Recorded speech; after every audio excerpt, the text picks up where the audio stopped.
Hello, can you hear me? I seem to be booming. I feel a long way back. You think that's all right? Am I breaking any rules? Does that mess up any camera angles? Sorry? Okay, that'll be why it's where it is. So sorry. Right, but you can still hear me. Good evening. The sharper-eyed amongst you may have noticed that I am not, in fact, Lord Deben. Lord Deben is in a car somewhere, stuck in traffic. So he will be with us fairly soon, probably about 7:20. And in case you're worried that just nobody is here because of the empty table, they are here, but they're in the audience and will come up to speak because various people are going to be showing slides. So sorry, I should also have said, my name's Gareth Redmond King.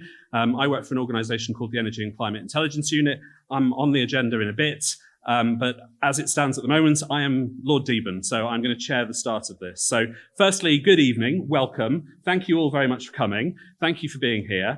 And I am going to hand over first to Alison, who has housekeeping things that I don't know about. Well, good evening, everybody, and a really warm welcome to all of you to Colchester Institute this evening. I'm Alison Andreas, and I'm the principal here at the college.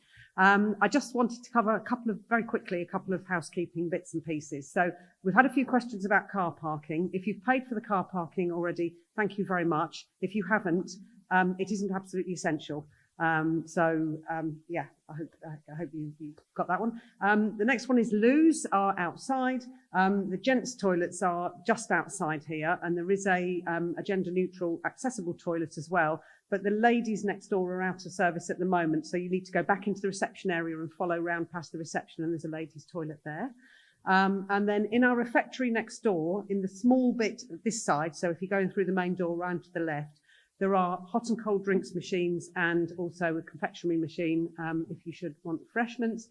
And we are building in a very short break at 8:20, I believe. So that would be a good time to use those facilities. I think that's all I need to say, and I'll hand you back to Gareth. Thank you. So I'm going to, after I've introduced Izzy, which I'm about to do, I'm going to sit down there. If I'm in anybody's way in terms of slides, then wave your hand and I will move, but otherwise I'm going to sit there. So first up, speaking this evening, I'm going to welcome, or ask you to welcome, in fact, Izzy Kent-Jackson, who from Hedingham School, who is the Eco Council Chair and is going to talk about Hedingham School's investment for a better future. Izzy.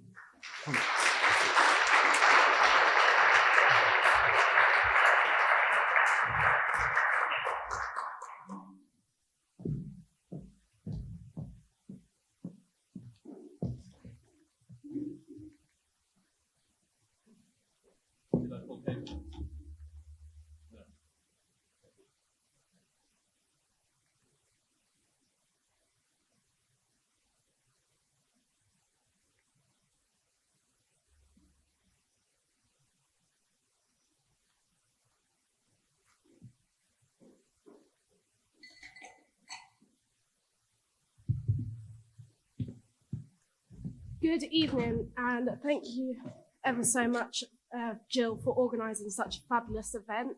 I'm Izzy Kent-Jackson, a Year 11 student from Hedingham School and the school's Environment Cabinet Chair. In the next few minutes, I'm going to give you an overview of what we have achieved and aim to do in the next few years. As a school, funding for environmental projects is scarce, but we hope to make a small difference, no matter how small. At the end of the academic year, we applied for our Eco Schools application. We received a green flag distinction, with them highlighting the following points. How we have such a representative, eager, enthusiastic young Eco Committee. They were impressed by how actively involved our members of staff and SLT support our plans and give advice where possible. How responsible students where they take minutes and are responsible for many aspects of the council, which otherwise would be pushed onto staff. These skills prove extremely useful to them as they progress into the wider world. How we engage in the community and support the community, like regular form litter picking in the surrounding areas to our school. How we've developed new strategies to improve our environment and overall carbon footprint. How we have managed to link climate change in very subtle ways to other subjects not just traditionally geography, where students discuss environmental issues, like in English, where they focused on paper 2, question 5, writing a letter to their local MP about why there should be more tougher policies around car emissions. We have an eco board in the geography department, which helps keep the rest of the school up to date with the latest news and includes our meeting minutes. We regularly release letters about big upcoming events or what we have achieved. Pupils have received many benefits out of our work, environmental work, whether that's having fresh air while litter picking in the morning or adapting their real life skills. Our parent quote was a real testament to our work, as many parents believe our environmental action at school can be taken home and adapted. Many students were involved in helping the Eco Council to write an eco code, which is used to outline our promises and what we aim to achieve. Solar for Schools is education funded by the Sun. This is a planned proposal for our school's solar panel system, developed and produced by Solar for Schools. Even though it's not expected to cover all of our energy, if we use our energy more efficiently, we could reduce the amount of kilowatts per hour. At the moment, it's produced through an online design tool that at Hedium we will accommodate around 700 to 800 solar panels. This will make a positive impact, as it will benefit everyone's health, including the planet's. Solar for Schools supports the school financially by covering all or most of the costs, with you paying your annual electricity bill to Solar for Schools. After this is paid off, your electricity is free, with you being able to share any spare energy, i.e. through the summer holidays, on the grid. With the move to electric cars coming soon, having solar panels and electric vehicle charging points is a great way we are aiming to attract more staff to Hedium School. TerraCycle is an international scheme which aims to recycle the non-recyclable into new and useful products. Hedium School is a drop-off point for multiple items, including confectionery biscuit and sweet wrappers, bakery bags and closure tags, and writing instruments. We would really appreciate your support if you are in the local area to drop off in our main reception. This scheme is not only helping the school to consider our waste disposal more carefully, but also helps us understand, explore more options and support the local community. As a school, we aim to prepare all students for the future of making more environmental conscious decisions, but this also requires teachers to be able to nurture their impact. Over the next few years, we aim to launch our very own in-school teacher training on the environment, which will tackle key issues such as eco-anxiety and more ways of incorporating the environment into the curriculum, whilst also teaching with hope, empathy, action and relevance, and encouraging students to take their own action. We would love for Hedium School to be a role model school for the surrounding areas and how other schools can make minor changes and have a big difference. Nevertheless, there is still a long way for us to go in securing a sustainable future for all, but this is our small step in the right direction, and events such as this really make a big difference and improve our connections with local communities also trying to make an impact. Thank you ever so much for your time this evening.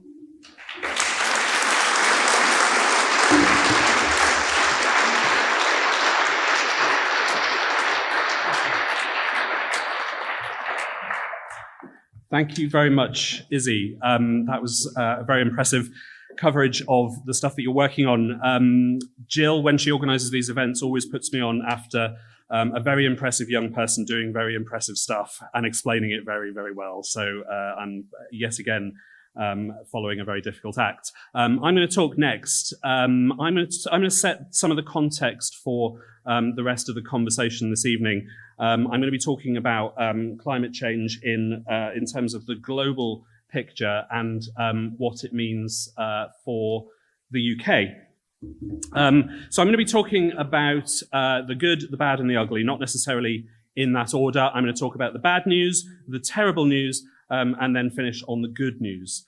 I'm drawing on, in doing that, I'm drawing on this year's report from the Intergovernmental Panel on Climate Change, which is the world's climate scientists and the world's governments. This was their 6th assessment of climate change that they published earlier this year. It was a report signed off and signed up to by almost every government in the world, and that includes the ones that you don't expect, who are normally trying to slow things, countries like Saudi Arabia and Russia. It was also signed off and signed up to by the United Kingdom. So, the bad news, the terrible news, and the good news globally, and what this means for the UK. And this is, I do not have lots of slides. I have this by way of backdrop. Some of you will know what this is. This is the climate stripes. This indicates visually the world getting hotter. It indicates through colour the world getting hotter over time. These are the climate stripes for the UK. So the bad news, we're running out of time to limit temperature rises to 1.5 degrees centigrade. That's the limit that was set in the Paris Agreement 8 years ago. Again, signed up to by almost all countries in the world. The terrible news, climate impacts are worsening and they're affecting more and more people. But the good news, we have all the tools we need to halve emissions this decade, and what's more, it is cheaper to do that than it is not to do it. So let's start with some of the bad news in more detail. We're running out of time, as I said. We have unequivocally, beyond doubt, no question, no credible alternative theory, heated our planet by more than 1.1 degrees since pre-industrial times. That we have mostly done and continue to do by burning fossil fuels, by burning coal, oil, and gas. And on the current plans, on the commitments that all the governments around the world have made on climate, we're on track for something like 2.6 to 2.8 degrees of temperature rises. That's a catastrophic level, nearly twice what is committed to in the Paris Agreement. By way of illustration, at 1.5 degrees, we probably lose more than 2/3 of all the world's coral reefs. Critical habitats, incredibly important for the fisheries industry globally, for food, for about 1/3 of the world's population. And at 2 degrees, we quite probably lose them all. So, bye-bye Nemo. And we're talking 2.6 degrees plus. At 1.5 degrees, something like 700 million people worldwide are exposed to extreme, dangerous heat waves, at least once every 20 years. At 2 degrees, that number is 2 billion people, nearly 3 times as many. And that's at 2 degrees, and we're talking 2.6 degrees plus. So for the UK, we're doing okay, right? Because we've cut emissions quite a lot, and we're only 1.1% of global emissions. Well, we have cut emissions a lot in the UK. We've actually nearly halved our emissions since 1990. That is pretty impressive by any other country's standards, and we've done it without hampering economic growth. In fact, in lots of ways, it has fueled growth and jobs in the UK. And we have one of the most ambitious targets in the world to cut further, to cut by at least 68% by 2030. But climate change doesn't hand out gold stars, it doesn't respect borders, it won't stop at the channel just because we've done quite well so far. You're only world leading with that sort of performance until you stop. And then you're not leading anymore, and other people catch you up and overtake you, and they become world leading. So we haven't done our bit yet. Quite apart from anything, the United Kingdom was the birthplace of the Industrial Revolution. So we quite literally invented burning fossil fuels for energy and for industry. So we have been emitting longer than anybody else. And even at 1% of global emissions, we're still in the top 10 of historic emitters. And all of that carbon is still up there. It's still part of the problem. And we're not just 1% of global emissions, because we actually import lots of stuff that gets manufactured in other countries. We import lots of food, we import fossil fuels. All of that causes emissions somewhere else, but that is generated by us in effect. So if you add all of that in, that actually doubles our share of global emissions. And also, if you add up all the 1% countries, then you get about 1/3 of global emissions. So if all of those 1% countries went, well, we're only 1% and we've done our bit, then we will fail. And everyone's favourite pushback to when you talk about the UK and needing to do more and cut emissions, what about China? What about China, the world's biggest emitter, 1/4 of annual emissions? True. But China is spending on renewables at a phenomenal rate. As of the middle of this year, nearly 1/3 of China's installed generating capacity is renewables. 3/4 of new capacity this year is renewables. They're the biggest market for EVs, the biggest market for offshore wind, the biggest manufacturer of solar panels. They account for more than 1/3 of the world's clean tech exports, and their share is growing faster than anybody else's. So don't let anybody tell you China isn't doing anything. Don't let anybody tell you China's only doing coal. They overtook the UK on offshore wind, for example. We're slipping behind in this race as a result. That was the bad news. The terrible news then, that is that the impacts caused by climate change are worse than expected, and they're getting worse. Half of the world's population, 3.6 billion people, nearly half the world's population, now live in climate impact hotspots. Climate disasters are causing widespread losses, widespread damages everywhere. They hit the poorest, hardest everywhere. And they threaten food production and water supplies everywhere. The UN Secretary General Antonio Guterres, he described this part of the report as an atlas of human suffering and failed political leadership. And we've seen it in spades this year in 2023. 2023 looks as though it will be the reddest on here. They're having to kind of, pick new colors to demonstrate how red these years are getting. It looks likely that 2023 will be the hottest year ever. We've seen the hottest June ever. We've seen the hottest month ever in July. We've seen the hottest Northern Hemisphere summer ever. We've seen record sea temperatures in the Mediterranean, in the North Atlantic. Off the coast of Florida, the sea temperature was so hot that it is above the level that it's recommended is safe for a baby to be put into bath water. Incredibly warm. And that heat, all of that heat in the ocean, in the atmosphere, in the land, all of that has led to wildfires and droughts, taking lives and livelihoods in all the places it affects. When there's more heat in the atmosphere holds more moisture. And when that falls in heavy rains, when it falls onto hard, dry, solid earth that has been baked in the heat and in the drought, then you get devastating floods. And we've seen those. How many times have we seen images on social media and on the news of rivers running down streets, carrying people and cars with it? And this was summer in the Northern Hemisphere. Actually, parts of the Southern Hemisphere in their winter have also seen record heat, temperatures that were made 100 times more likely by climate change. Australia and New Zealand have started October with record temperatures, and Australia with the first fires of its season as well. Pretty cool here in the UK though, right? We didn't see much global warming in the UK this summer, so not so bad for us. Okay, but last year we saw 40 degrees, a new high, and that caused 3,500 additional deaths, that period of heat last summer, and that 40 degrees will become normal, says the Met Office, happening every few years if we carry on as we are. More immediately, we live in a globalized world. So what happens in one country doesn't stay in that country. It affects all of us. Here in the UK, we import half our food from overseas, and about half of that comes from areas that are vulnerable to climate impacts. So the heat waves in southern Europe this summer, they hit countries from which a quarter of those food imports come. Things like lemons, peppers, oranges, tomatoes. 83% of our olive oil, something which has been rising in price so fast, along with sugar, that it tops the list of the items that the government uses to measure and understand food inflation in the UK. Extreme heat and flooding in India and Pakistan threatens rice imports.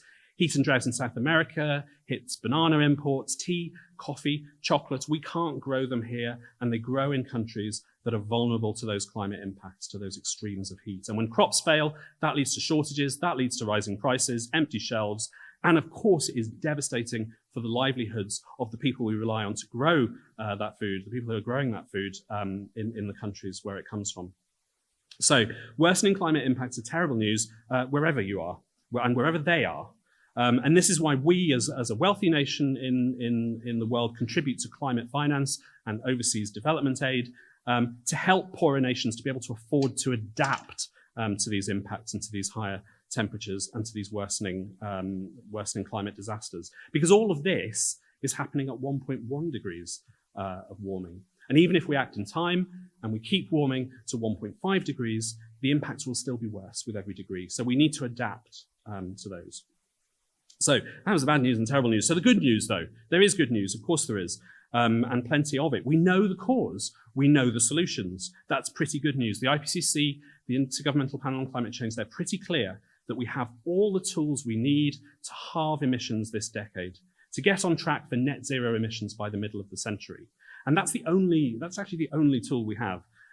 overall. Net zero by mid-century is the only solution we have at the moment to keeping warming to 1.5 degrees. So we need to use all of those solutions that the IPCC is clear that we have. Wind and solar to generate power, energy efficiency to cut our demand for energy, electric vehicles, heat pumps, batteries, green hydrogen for industry. We need to use all of them if we're going to be able to phase out our reliance on coal, oil, and gas in time. And the costs of all of these things, all of these solutions, the costs have plummeted, and they're still falling as we deploy more of them. It becomes cheaper as we buy and build more of them.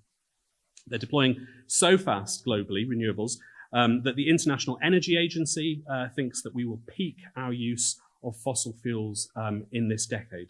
Renewables already generate more power than gas, and they will overtake coal in 3 or 4 years. And that's great because high emission systems cost more. Gas, coal, and oil, they're more expensive to build, buy, and run. All of that foreign fossil fuels that we have to import. And they cause costly other problems as well, dangerous other problems like air pollution. It's cheaper to build the renewables and clean the system than it is to carry on using fossil fuels and paying for the growing costs of the damage that they cause. A study just last week estimated that the costs, and it's a fairly conservative estimate because as you can imagine, it's a very difficult thing to add up, but estimate the cost at something like £13 million an hour over the last 20 years. So what of the UK in terms of this good news? Well, net zero industries in the UK are worth £70 billion a year to our economy. They employ 840,000 people. That's about 4 times the number of people who are employed by the oil and gas industry. About 2.5 billion of that, 27,000 jobs, is in this region, in the east of England. And it's in things like waste and recycling and renewables. Yet, as of a few weeks ago, we're slowing down on some of those net zero policies in the UK. We're going later with an end to sales of petrol and diesel cars, for example, despite car companies saying, well, we need the certainty, we need the policy clarity to drive those jobs, that investment. And the CCC, the Committee on Climate Change, which Lord Deben will no doubt tell us when he gets here, has said very clearly today that risks those very ambitious targets that I mentioned before. What's more, delay of any of these policies builds cost into the system. And yet we're setting out to license more oil and gas in the North Sea. Oil and gas that will be sold on the open market, on the global market, at market prices. It won't be used here for energy security. It's not cheaper or cleaner than oil and gas that we import, and it's not enough to shift prices globally downwards. And globally, we still subsidize fossil fuels. $7.2 trillion last year in subsidy for fossil fuels. And that's in a year that oil and gas companies celebrated profits of $4 trillion off the back of Russia's war in Ukraine. So we risk those 840,000 jobs. We risk that 70 billion a year with slowing down on any of this, with stepping back from that world-leading position that we have. As the US is pumping $500 billion into clean tech, the EU is busy trying to compete with it. They're both trying to attract companies to invest in Europe, in the US, both competing with China, who are way out in front. And that's where we are. So there's good news. It's good news, but it's only good news if we act on it. If we don't act on it, then I guess it's just news. And the next news will be that costs go up again. That costs of fossil fuel supplies. We've actually seen gas costs go up just in the last few days with what is happening in the Middle East at the moment. We'll see the cost of fossil fuel supplies go up, the cost of our energy bills as a result, the cost of food, the cost of the harm to our countryside, to our wildlife, to our homes, to our infrastructure. So, I'm sorry, that feels like I'm not stopping on the good news. I was ending on the good news, so I will end on the good news, and I will stop there. And normally I would walk away, and then somebody would introduce the next speaker. But I'm the chair, because Lord Deben hasn't joined us yet. So I'm going to introduce the next speaker, and it is to invite Alison back up, who is going to talk about green skills.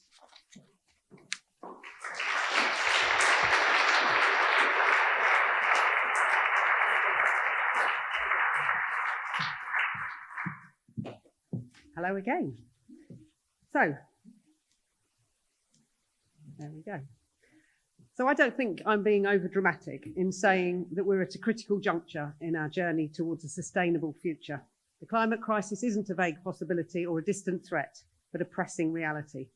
The UK's commitment to achieving net zero is now a necessity for our survival and our prosperity, and in this context, the importance of skills to support that agenda cannot be overstated. These are the skills that will enable us to transition to a low-carbon economy, to innovate in the face of adversity, and to create sustainable solutions for the challenges that lie ahead.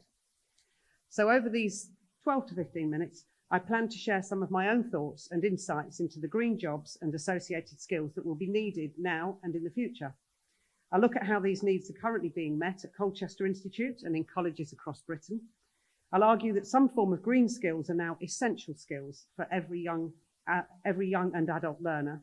And I'll then look at what more is needed, how other stakeholders can help, and what some of our future plans are. But I'd like to start by sharing how, as a business, Colchester Institute is faring on its own climate reduction journey, how we set an example to our staff and students by practicing what we preach. So in October 2021, we declared a climate emergency and set a target to halve our carbon footprint by 2030. We signed up to the Further Education Climate Action Roadmap and made this one of our 10 strategic priorities. And we set about a range of actions to reduce our carbon footprint. For example, we're replacing our car fleet with electric vehicles, we have 8 on-campus charging points, and we've embedded a carbon literacy element into every course.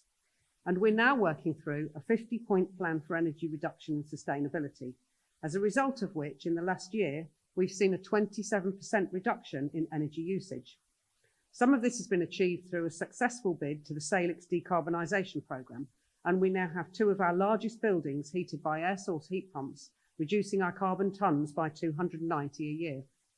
Separately to this, we've installed 1,000 solar panels on our roofs of our campuses here in Colchester and over in Braintree.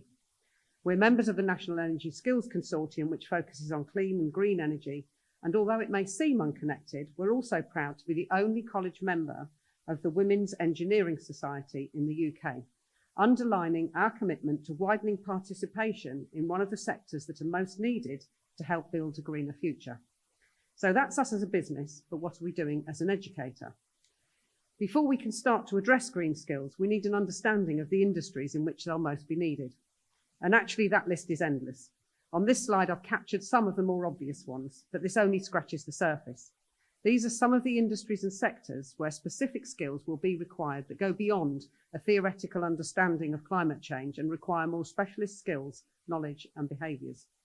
These and construction with its modern methods and retrofitting, along with the design, production and maintenance of electric vehicles, or some of the more obvious areas where we might find jobs described as green jobs to be.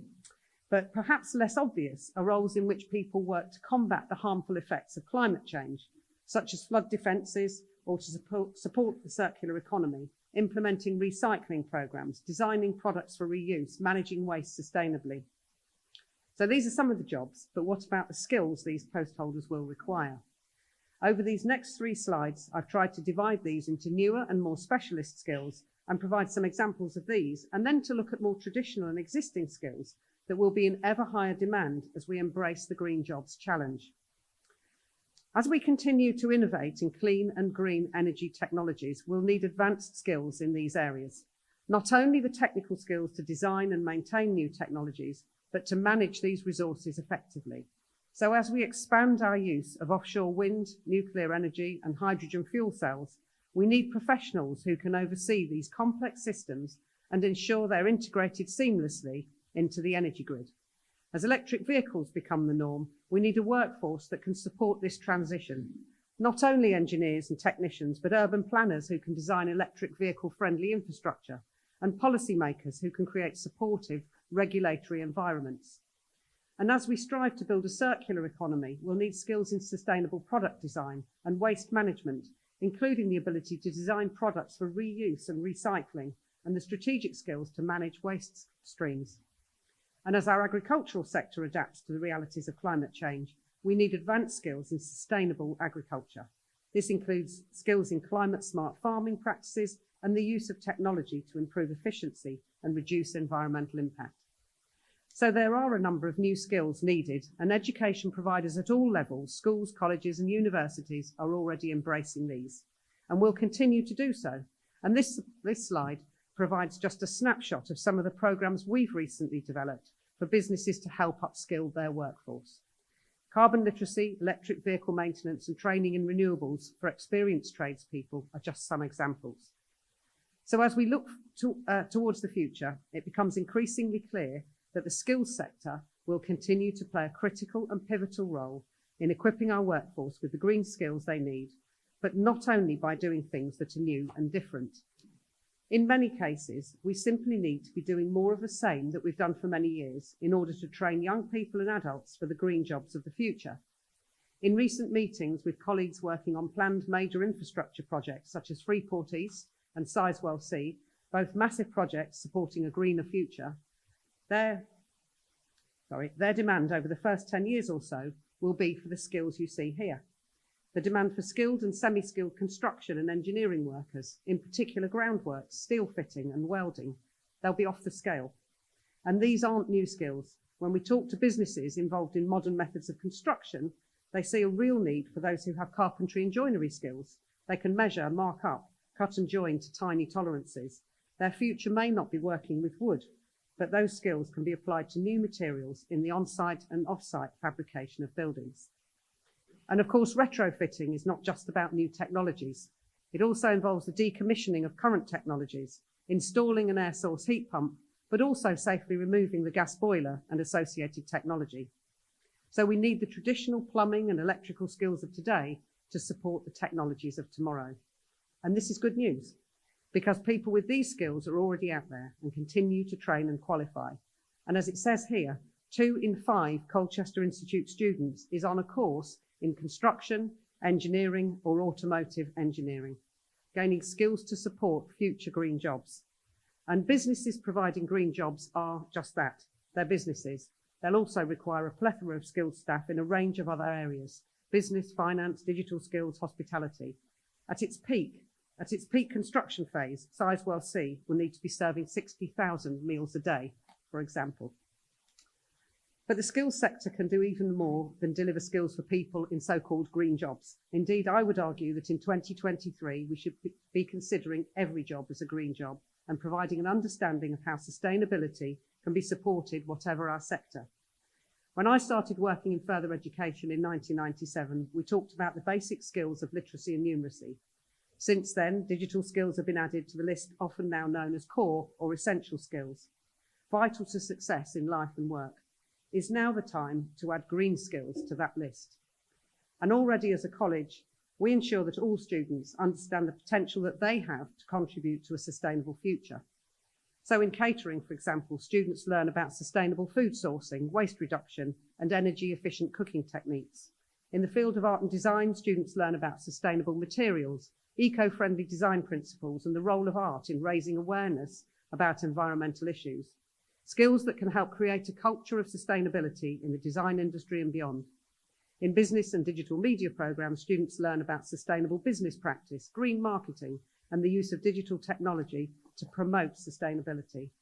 And finally, in health and care, students can learn about the health impacts of climate change, the role of healthcare in promoting sustainability, the importance of green spaces for good mental health.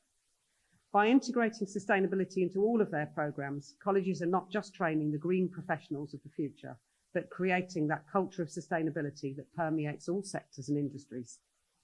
But education providers can only really have an impact by working collaboratively with others, businesses, local authorities, and other stakeholders.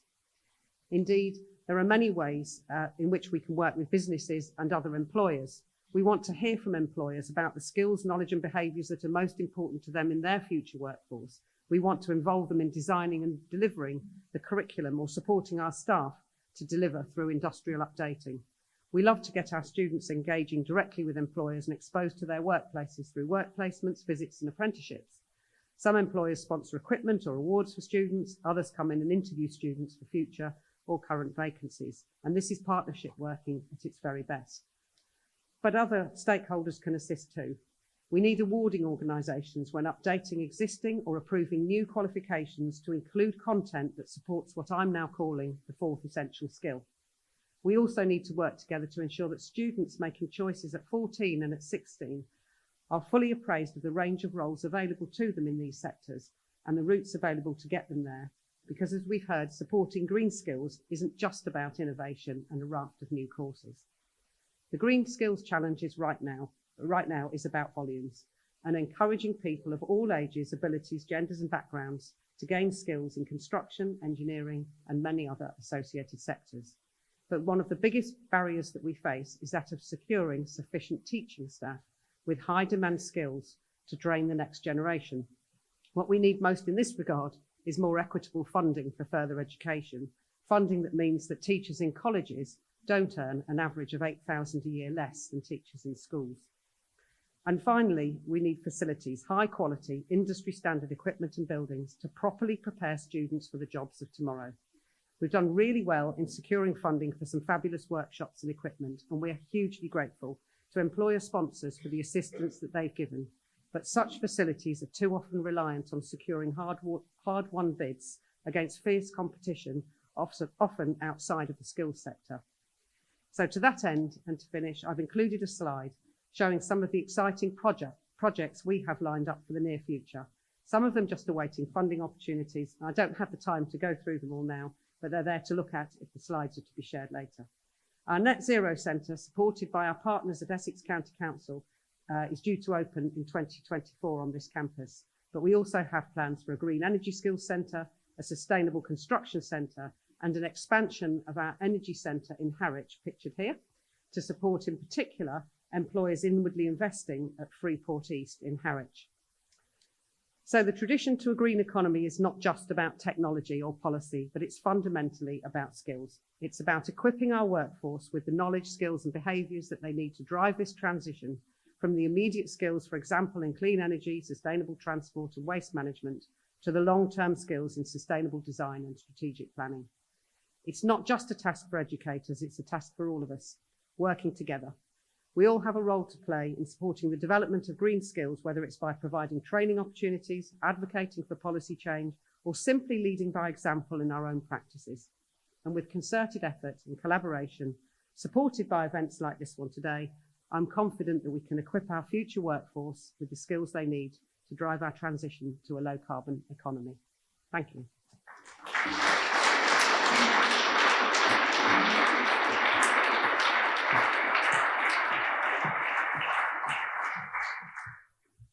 Thank you very much indeed, Alison. That's the 840,000 jobs I was talking about, plus. And of course, you know, when Alison talks about funding these institutes and funding this training and funding these educations, increasingly, it's going to be the companies that are going to be pouring money into this because they need those people to be doing that, to drive more of those jobs, more of that investment. So that's great. Thank you. I am delighted to see that Lord Deben has arrived. The car has brought him here. So I am now, with a great deal of pleasure, and I'm sure you're even more delighted than I am, going to hand over to Lord Deben to take over the chair, but also to speak. So please welcome Lord Deben onto the stage.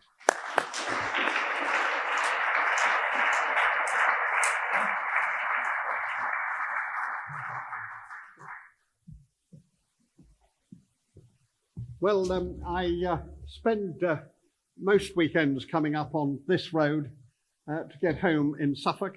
I apologise for Suffolk, you know, in Essex. I know there's historic disagreement between us, but this has been the longest journey to Colchester that I think I can remember, and I apologise, but something has gone wrong on the road. May I say that I'm very pleased to have heard the end of the last talk on skills, because at the heart of the Green Revolution must be our ability to deliver. And without the skills which we will need, we won't be able to do that. And I'm particularly pleased that one went through, I heard going right the way through the various opportunities which are going to arise. But the crucial thing is that every job is going to have to be a green job, because the world in which we are going to live is a world which we will have to look at through the lens, the green lens, of treating the world in a different way from that in which we have done so far. Because the truth is that the way in which we have thought about the planet has been false, because we've thought about ourselves as the conquerors, the people who overcame the problems, who drove through the hills and the mountains, who built the roads. All the history of mankind has been that that's how we've thought about the planet, and we should have thought about it in quite a different way. We should have thought about it in terms of cooperating, working with, doing things together, finding ways to maintain and enhance the creation that we have been given. And instead of that, we've seen ourselves as conquerors. And we're just on the moment in which we either change or we are changed. In other words, we either do it or we no longer have a planet which is capable of maintaining the kind of world which we have grown to know and to love. So skills, not just for green jobs, but skills for all jobs, because we're going to think about the world in a different way. So I want to challenge this evening, in what I have to say, the whole concept which we've had up to now about democracy. The great contribution which Britain has made to the Green movement has in fact been that we have managed to have a cross-party consensus. Now, of course, it's a tough thing to do, and nobody gets it right. I remember having fierce arguments in the Houses of Parliament when the Labour Party backed the dirty side in the European Union on HFCs, actually voted down the plan to ban HFCs, which is, of course, a gas which is a major a global warmer. I remember being on the other side when the Conservative Party, instead of doing what we had promised to do, which was to have net zero homes, put it off.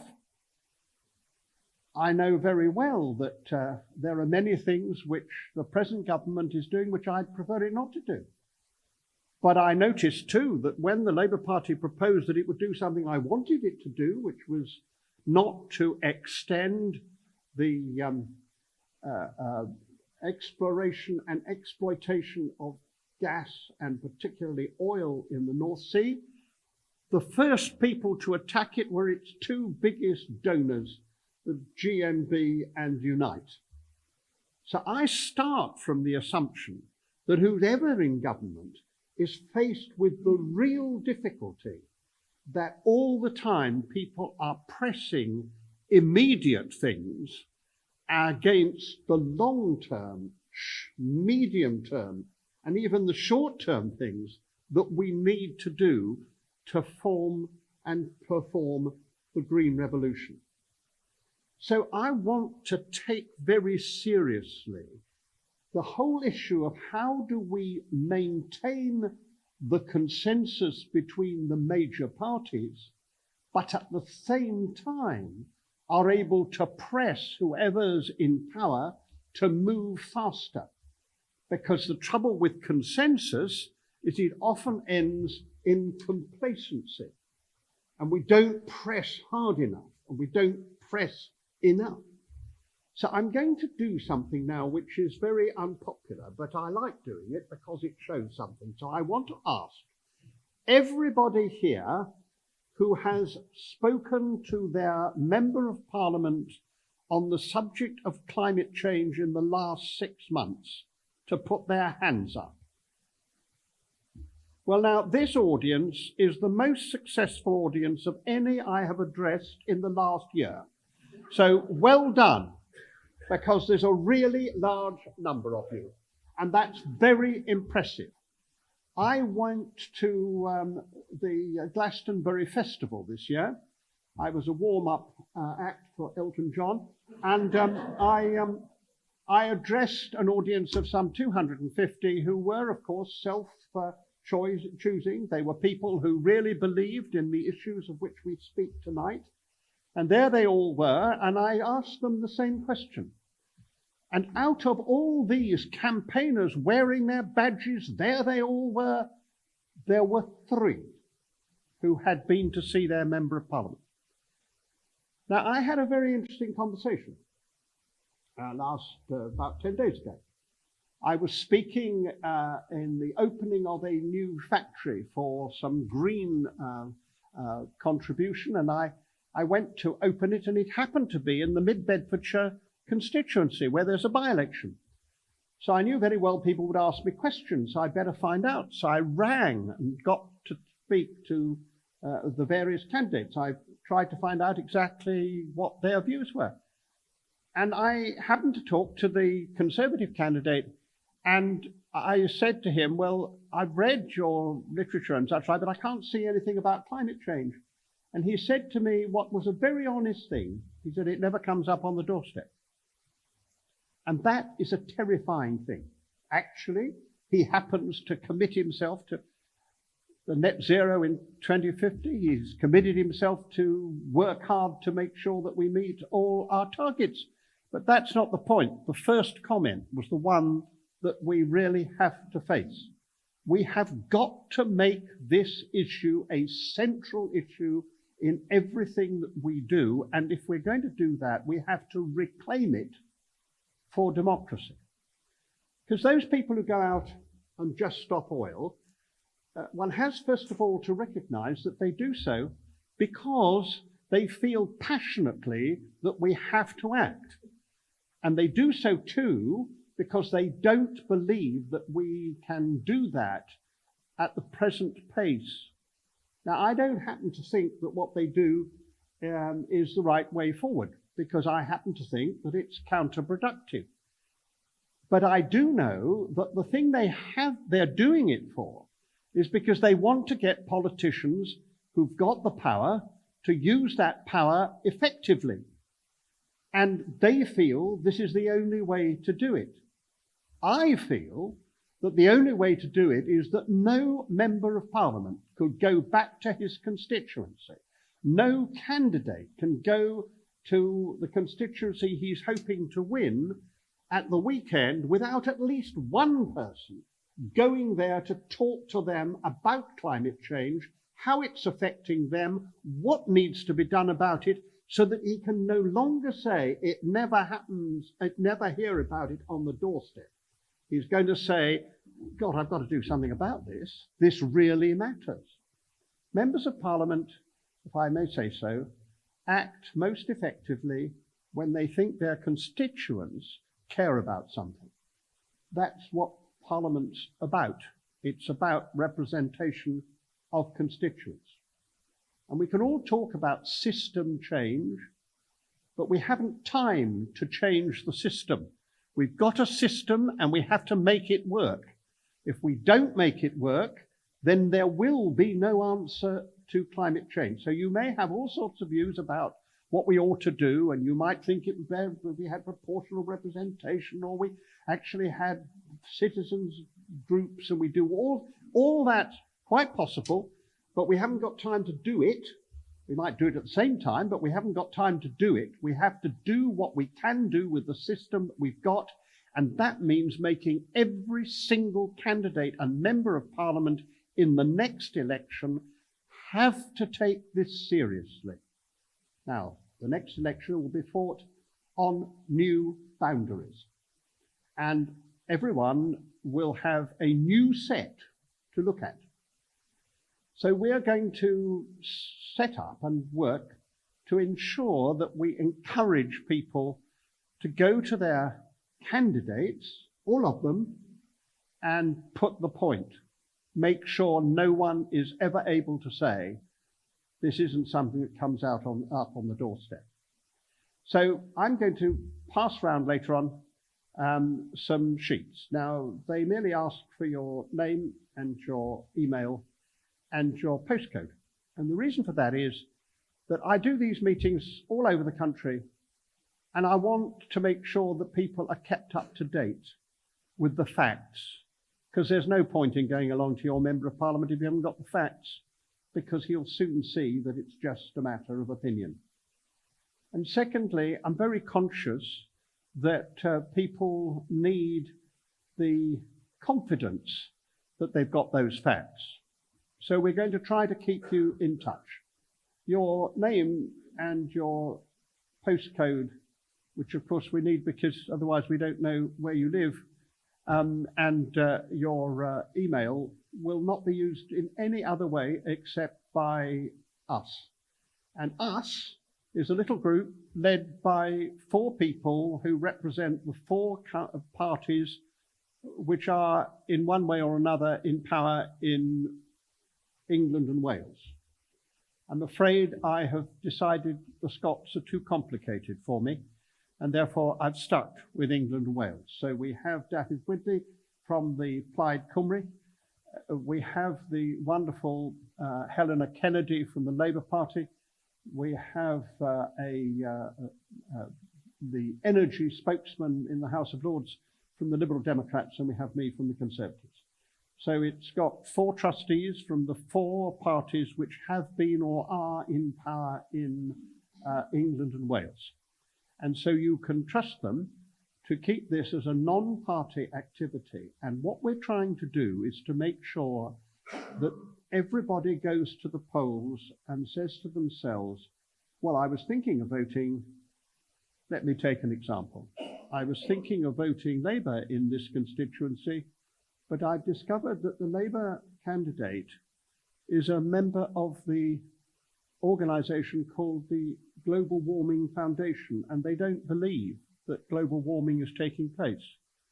So I'm going to go to him and I'm going to press him and I'm going to say to him, if you want my vote, you've got to think seriously about climate change. Now you can read for Labour, Liberal Democrat, Conservative, Plaid Cymru. But what we've got to do is to make people understand that this is an existential issue, that this isn't something that can be put off because it's inconvenient. And for that, we have to know the facts. And after nearly 11 years as chairman of the Climate Change Committee, I have to say we are very fortunate that we do know the facts and that the Climate Change Committee is not a campaigning body. It doesn't give opinion. It merely says what the science says. So when it says that we are not yet on track to meet our commitment to net zero, I'm afraid that's true. So we've got to help people do it. And I come back and end with that issue. This is not an issue which you can deal with by saying, well, my party will do it better than them. My experience is that any party in government finds this very difficult. And we have got to make it easier for them to do the right thing. Whether it's Labour or Conservative, whether it's Liberal Democrat or Plaid Cymru, we've got to help them to do the right thing. And that means they've got to know all the time that this is something they cannot ignore. And this is something the public will not let them cease to commit totality to.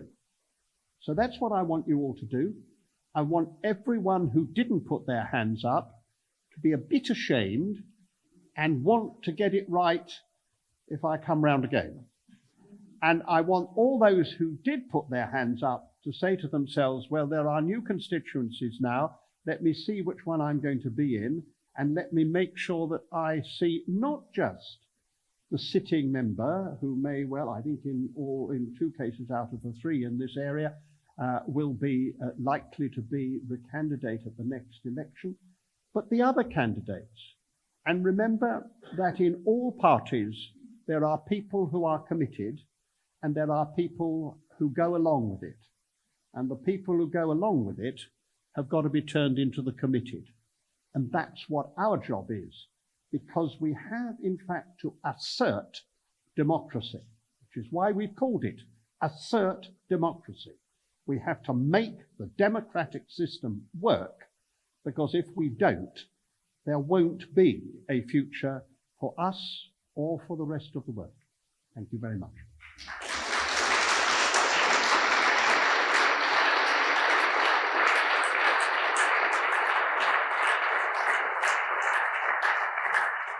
Now we go on with our really fascinating and really interesting agenda which has been put together. And I'm looking forward to the next one because, of course, I'm a small farmer and very keen on agriculture. So I'm going to ask Jonathan Scurlock, who's the Chief Advisor of Renewable Energy and Climate Change, the National Farmers Union, to talk about greening the agricultural sector, renewable energy, net zero, and land use, a crucial part of doing what we need to do. So, Jonathan, are you here? You exist? Wonderfully. Thank you.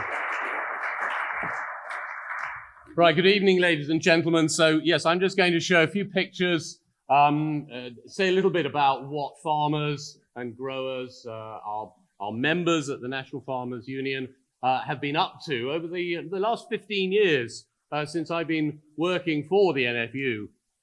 So here we are, that's my title slide, Greening the Agricultural Sector. And perhaps we could say that farmers are the original friends of the earth. There's a lot going on which, to some extent, covers the length of my career at the NFU. So when I joined the NFU in about 2007, coming from a university and government science background, the greatest interest at that point was liquid transport biofuels. The idea that some crops like oilseed rape there, grown for biofuel, or wheat could be converted into things that we could blend into the public petrol and diesel supply. And this was creating very interesting new diversification markets, putting a floor price for grains that gave farmers a lot more confidence about growing them.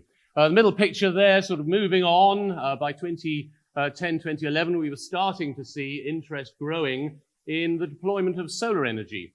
And not just solar energy on buildings, but solar energy out in the fields, ground mounted, and the opportunities perhaps then to say, well, some of these fields could be multi-purpose. We can have wildflower meadows around the edge and solar energy in the middle, providing a strong rental agreement, a strong rental income for the farmers on that land.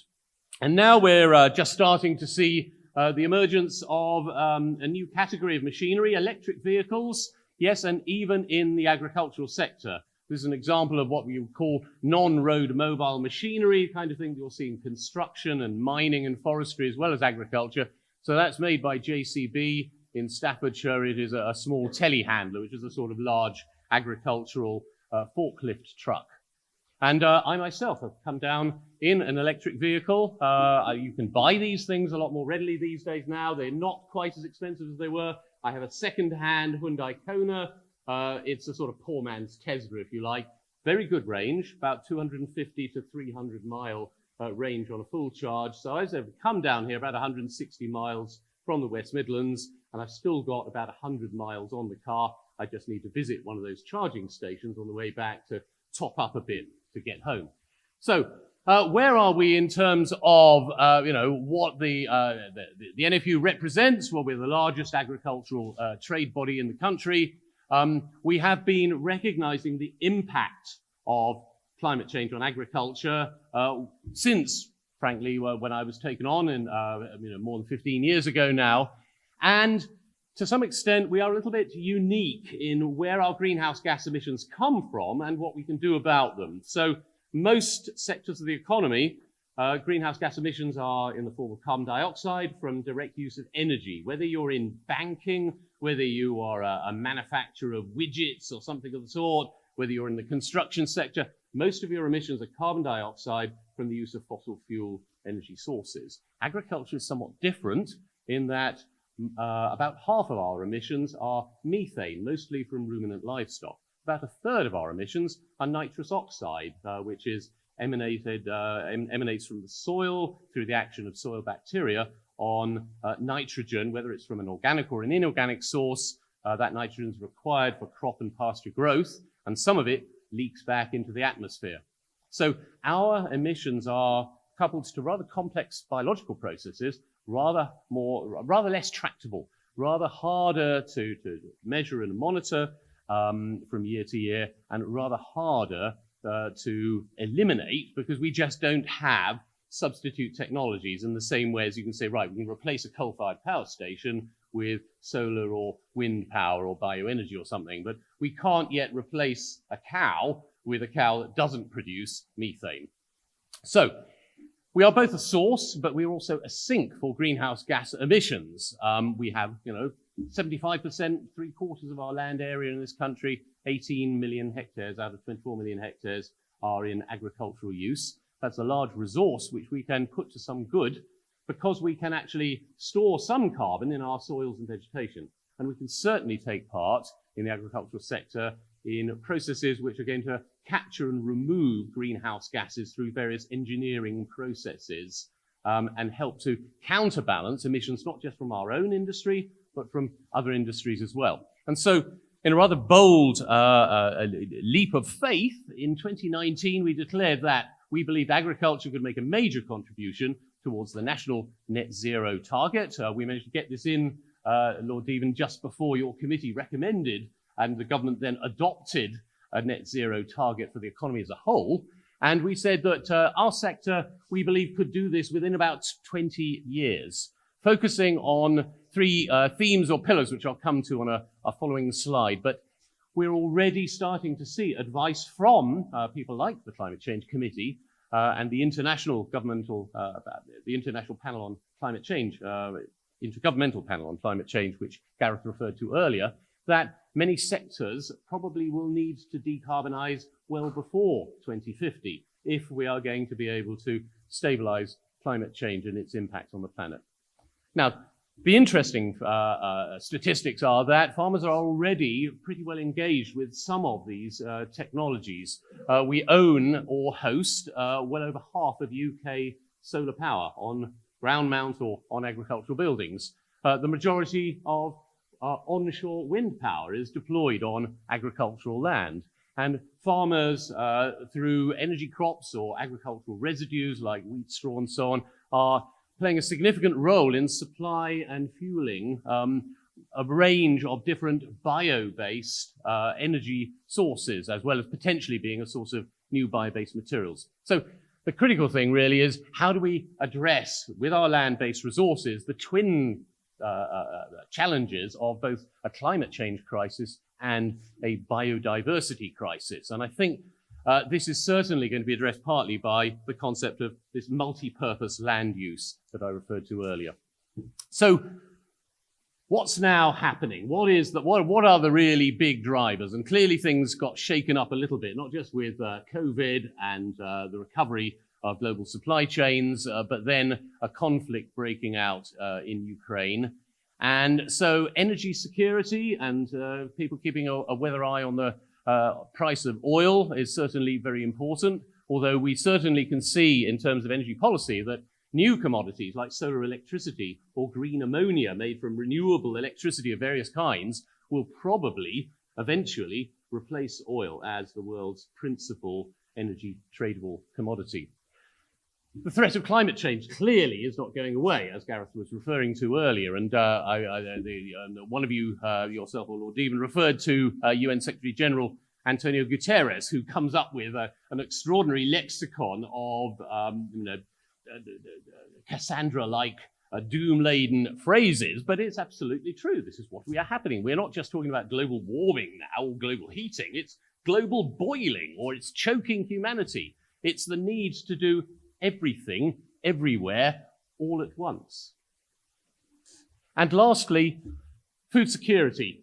We cannot tackle climate change at the expense of our national food supply. It is really important as we go through a transition away from the European Common Agricultural Policy and direct support for farming. We have to transition into domestic agricultural policy, but Minette Batters, then NFU President, has certainly referred to some of the stuff that's been coming out of government as completely contradictory. We simply are not terribly happy yet with what is going on. And rather interestingly, you may notice that the short-lived premiership of Liz Truss last year resulted in a demand, a commission sent to a Member of Parliament, Chris Skidmore, to look into net zero policy and determine whether this was actually giving us good value for money or whether it was going to damage the economy. The remarkable thing is that when Skidmore's report came out early this year, far from saying we have to slow down or that we are putting various other government objectives at risk, he said, no, this is the future. We have to go further. We have to go faster. So we are hearing this from more and more independent sources that green is good. Green growth is the way forward, and we need to be part of it. So our net zero approach, the so-called 3 pillars that I referred to earlier. Number 1, cut down your emissions from production. Whatever sector you are in, try and do it with fewer greenhouse gas emissions. But don't kill yourself. Use new technologies. Drive up efficiency to tackle climate change by reducing your greenhouse gas emissions while maintaining industrial or agricultural output as far as possible. And then, yes, other industries will have to be looking to counterbalance any residual emissions which are left over with greenhouse gas removals.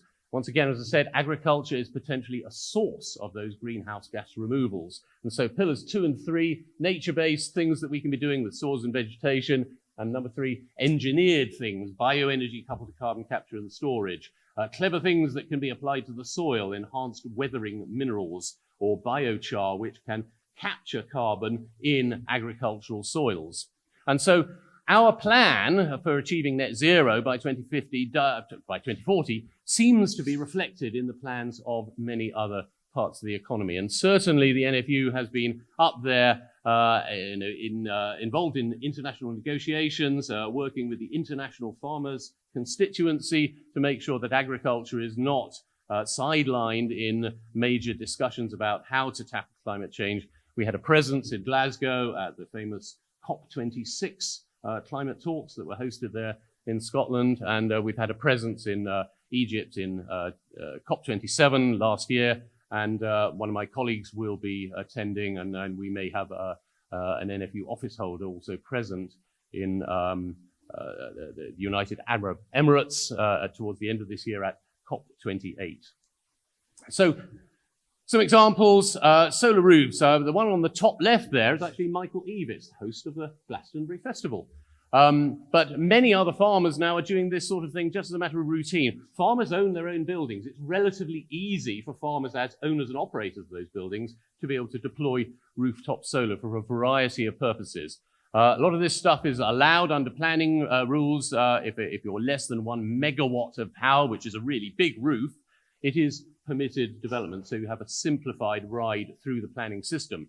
But there are other obstacles in our way, not least things like grid connections. We're very interested in some further tweaks that are being made to permitted development rights at the present time, which may enable so-called solar canopies. This is the sort of thing that you can put in a car park, a supermarket car park, we believe also perhaps in farmyards. So covered parking for cars or agricultural machinery, the ideal place to be able to provide these facilities, just like you were saying earlier, is it for schools in terms of providing facilities for charging electric vehicles in the future. Multi-purpose land use. So look, here is a real solar farm. This is not Photoshop, ladies and gentlemen. Sheep grazing peacefully around solar modules in some fields near Haverfordwest in Pembrokeshire, and the maintenance of these very thick hedgerows and boundary features in between the fields. So we can have biodiversity and energy production and agricultural production all from the same plot of land. And we've had a lot of discussions with Solar Energy UK, the trade body for solar in this country, on what good practice looks like. And we are seeing more and more and more of these large solar farms coming through, and we're seeing a certain amount of pushback in some areas as well from people who feel perhaps a little threatened by it. But we maintain that if this is bringing good rental income in for farmers, if there are rules around trying to protect the best quality agricultural land from development, so that generally speaking, you would be deploying this on poorer quality land, then bring it on, because it is really giving us these multiple benefits all at the same time. But our policy position, and this is a picture of our Deputy President, Tom Bradshaw, who works alongside Minette Batters, a statement he made last year to the press, and we're having to roll this statement out a number of times. I won't read it out. You can read it for yourself. But it is essentially saying that, look, there is clearly something of a trade-off between food security and land use for energy. But we have to recognize that renewable energy is a valuable new part of the agricultural economy. If we follow these good principles about where we put solar, and especially if the government is going to make it easier still to deploy on agricultural buildings or large industrial buildings, let's have more work on getting those grid connections available and in place and available at reasonable cost without complex processes. That is how we will enable perhaps more solar to be deployed without necessarily having to take up or create any perception of land use conflict. Do you remember these things? They were very popular a little while ago, but then, yes, from 2015 onwards, it became progressively much more difficult to deploy these, especially across England and Wales. So we have seen, I think you've got a fair old cluster of these down towards the sort of Clacton way. Wind turbines, very valuable on farmlands, take up very little land, and guess what? These things generate during the winter months, or they generate at night as well. So wind and solar can complement one another very well in order to help our farm businesses be energy independent. But what we really need now are some further tweaks to things like these permitted development rights. The permitted development right at the moment for a wind turbine allows you to have something, well, not very big, certainly not very large in terms of diameter and power output. We need a rather more practical permitted development right that enables farms, small to medium-sized enterprises, community groups to be much more energy independent, having wind power and solar power complementing one another at local level. And just one or two further points about these, this idea of multifunctional farm landscapes. So, if you have a solar farm with your sheep grazing and agri-environmental features, as I said earlier, there's one example. Another example certainly can be just, using land for wind power without compromising the use of the surrounding land, either for arable cropping or indeed for grazing livestock. Yet another example, the so-called perennial energy crops, new things like miscanthus, which looks a little bit like sort of temperate climate sugarcane, or short rotation coppice willow.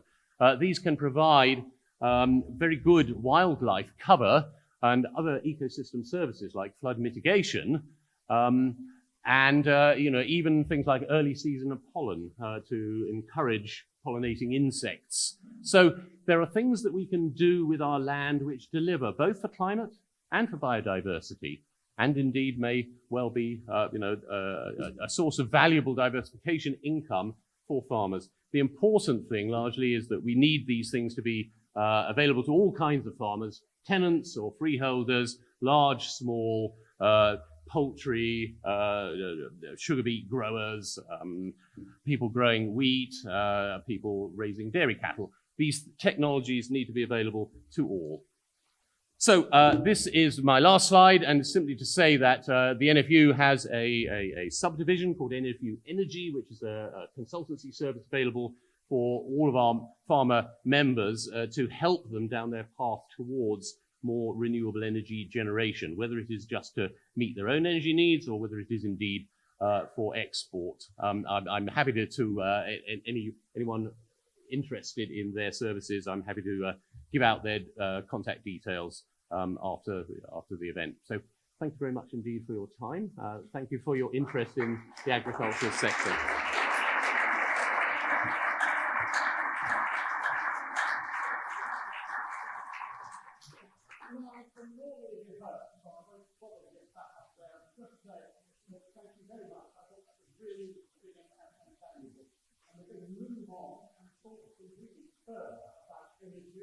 Community energy, good energy.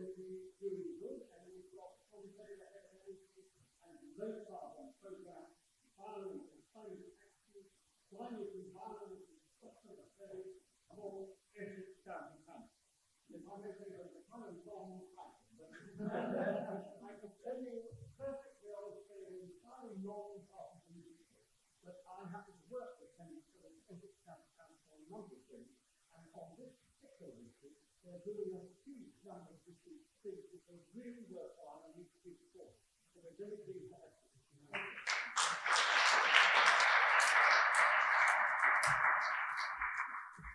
Good evening, ladies and gentlemen. I apologise for the length of the job title, and that is a feature of local government and its complex structures. I will get to the speech, but it's quite strange being up here. It triggers so many memories of being on stage at school giving speeches. So I'm delighted to see so many young people here this evening. I'm also very pleased that I passed the first assessment when I could put my hand up to Lord Deben's question, but I'm slightly apprehensive because I've also bumped into the head teacher of my son's secondary school. So I'm a bit nervous now about whether I'm going to pass a second assessment and what feedback she's going to give to my son at school tomorrow, but there we are. We shall see. Let me put that there. Right.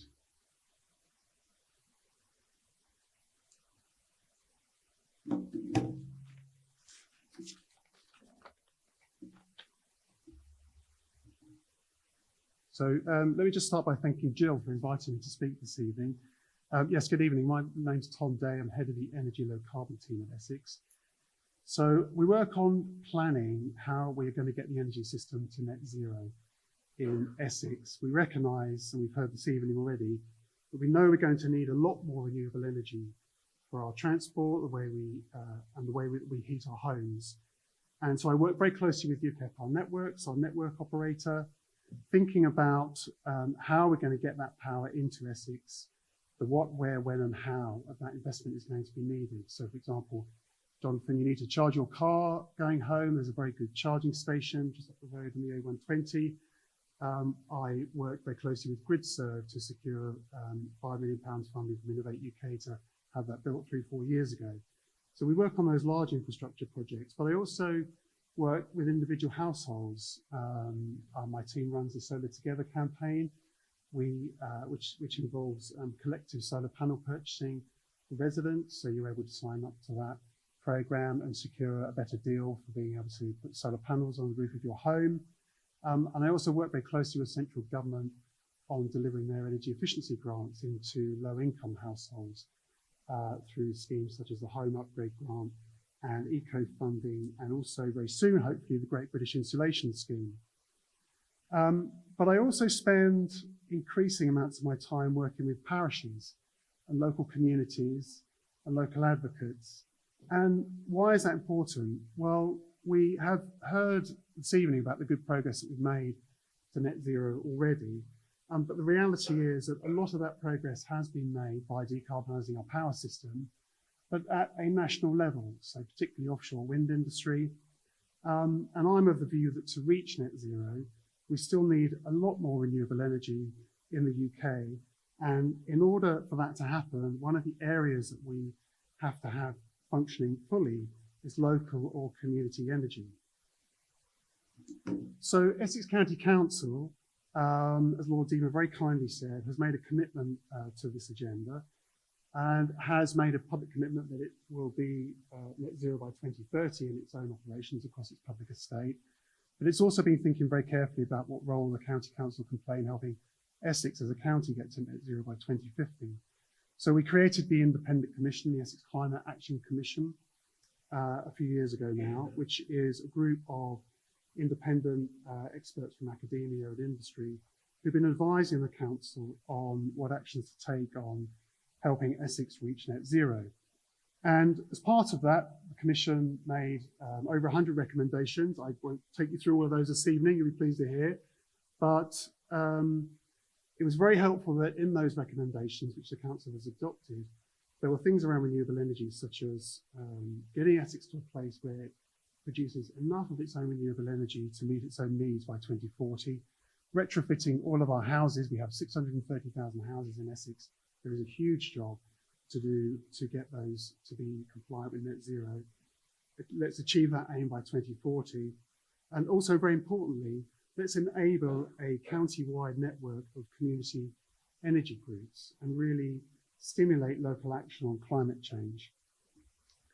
So what is community energy? Well, these are community-driven projects that are led by local people, by local groups and organisations in the communities that the project's based in. So typically these might be generation of renewable energy, and then the backbone of that in the community energy sector has been solar. So solar systems owned by the local community, but there are also community-owned wind turbines and community-owned hydro schemes, a few of those in the country. Community energy is also about providing energy advice as well. The energy system is complex in this country, and helping residents understand their bills, helping them understand how to switch suppliers. The community energy groups are also very heavily involved in energy efficiency advice and retrofit. And you can see these are all pictures from projects that are live in Essex at the moment. The picture on the top left-hand corner is one of the first rooftop solar installations on Essex's estate. That's Danbury Outdoor Centre, but that was done in partnership with a school just next door with support from Danbury Community Energy. We have community energy groups going into vulnerable households, delivering energy efficiency measures, and much more. But really importantly, these projects are owned and designed and led by the local community. So if I'd have been giving this speech to you a couple of years ago in Essex, there was a complete vacuum of this activity, really. We didn't have any community energy groups in the county, and I'm not aware of there being at that time any community energy projects. So we kind of set about to try and change that and think about how we could start to, from the bottom up, develop a kind of a movement in this area. And so we created a program with one of our partners, Community Energy South, which is a social enterprise not-for-profit that supports community energy groups across England, to set out to try and create a mentoring program to develop community energy groups in Essex. And I'm really pleased to say that through that program, we have now had four new social enterprises. They are community benefit societies. You can see their logos on the bottom of that slide there. We have another 3 that we hope will be up and running by the end of this financial year, and a plan to get to 12 within 12 months, and if not soon, if we can. And those are all groups now that have their own business plans. They are starting to develop a really exciting pipeline of projects, and I'll come on to 1 or 2 of those in a minute. But it's just starting to create that network of activity and that pipeline of work. But if I was to ask every parish in Essex, how many of you have heard of Pathways and Community Energy, there probably won't be too many hands up in the room. So we're also thinking about how we can create a much wider understanding of the opportunities that community energy enables. So I'm really pleased to say that we've just secured some funding to develop the team and develop an offer for all of parishes across Essex, which is community-led energy planning. So we will be going out, knocking on a lot more doors, going into a lot more village halls, going into a lot more parishes to help them understand the opportunities there are for community energy. We now know what measures are needed to get every single house in Essex to net zero. We have that data, we have that information. We also know what the potential for solar generation is on every single roof in Essex, domestic and non-domestic. We know what the potential is for solar and onshore wind on every parcel of land in Essex. So we have a huge amount of data. We need to share it with the community though, because I think there's a data gap there, and have a conversation with them and really be led by them about the community energy projects they may be interested in undertaking.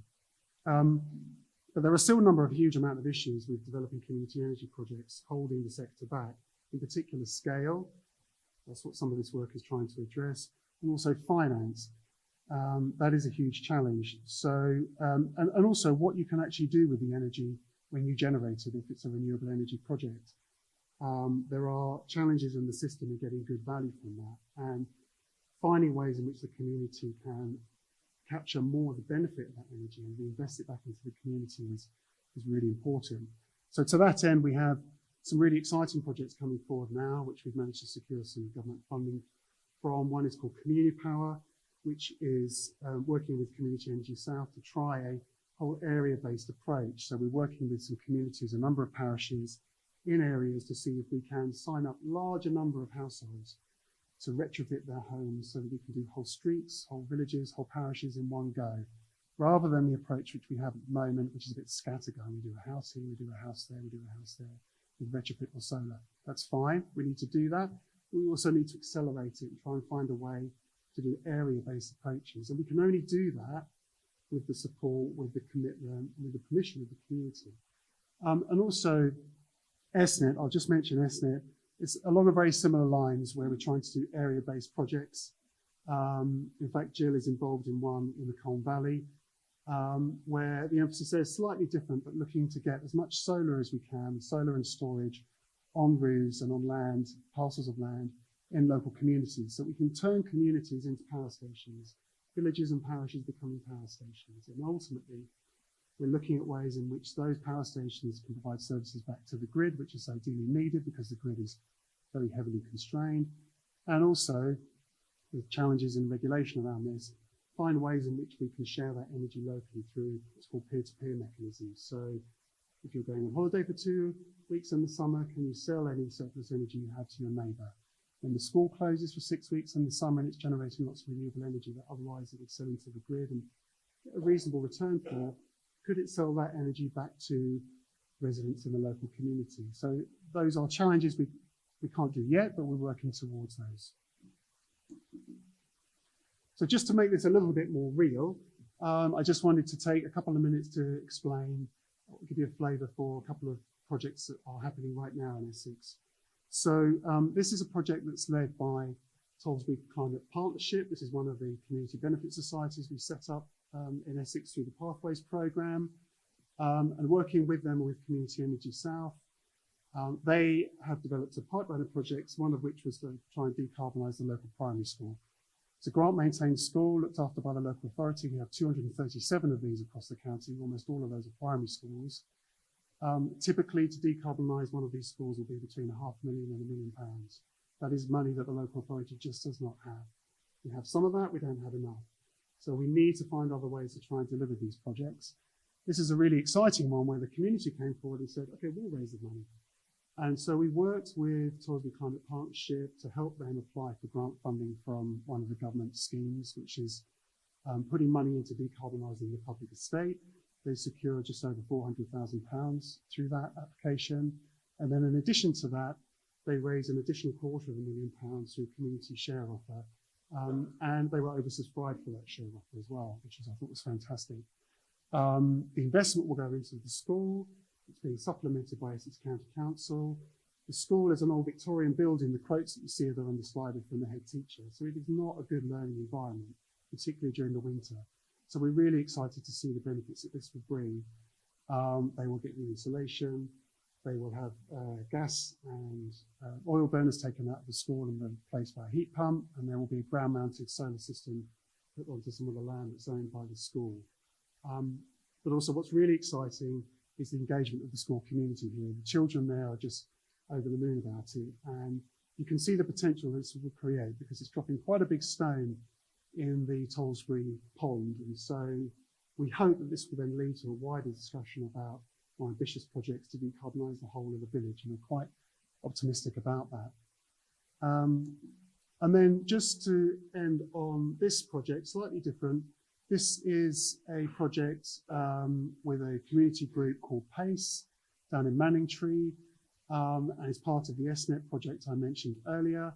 This is a geospatial map of the village, and the green blobs show which roofs are suitable for solar panels. So you can see the vast majority of them.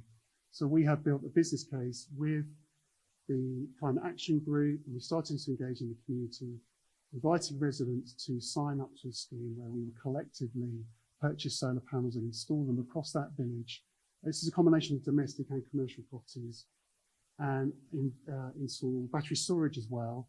The way that we're trying to structure that is that households who can pay for the installation themselves will do, but we're also putting together an offer for those households who can't afford, who don't have the capital to install solar panels, that they will also be able to access this. So there will be a funded offer for those households.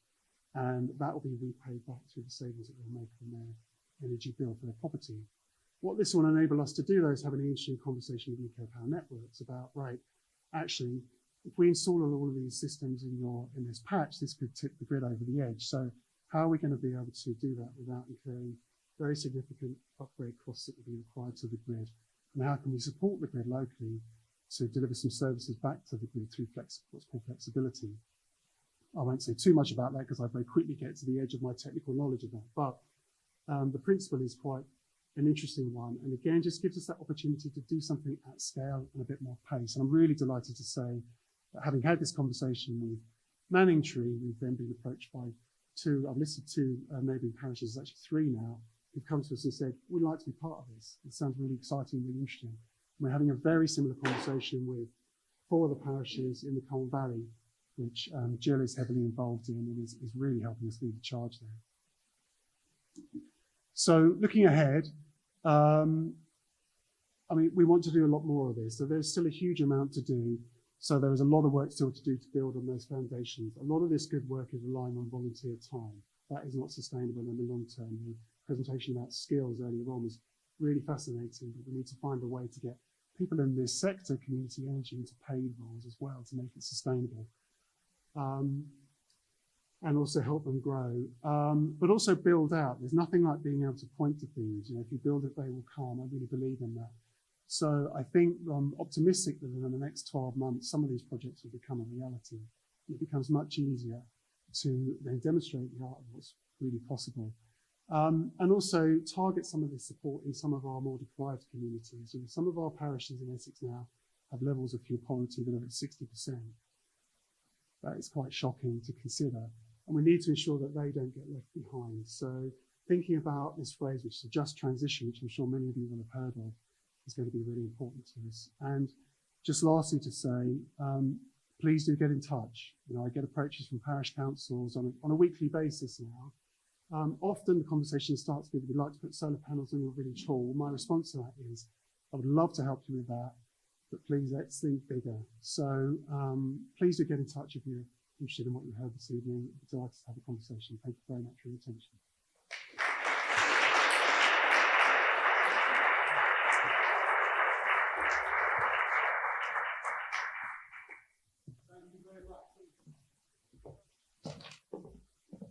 We have 15 minutes, I believe, and I have to share with Michael Staines, the Councillor Michael Staines, so we're going to be try and divide the time equally and be fair. Well, if you look at the thing, it says 15, but anyway. John Ahern, I work in the business development area of Indover. This is the logo of the company. We're a waste treatment company.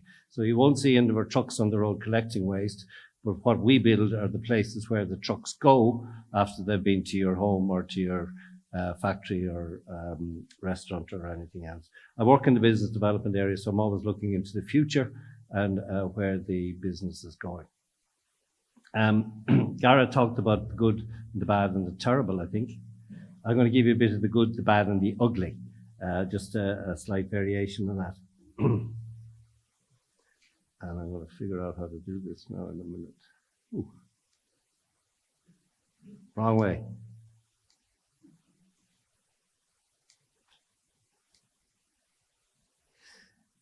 I've been in the business for nearly 30 years, and this has been the guiding principle of the industry for as long as I've been there.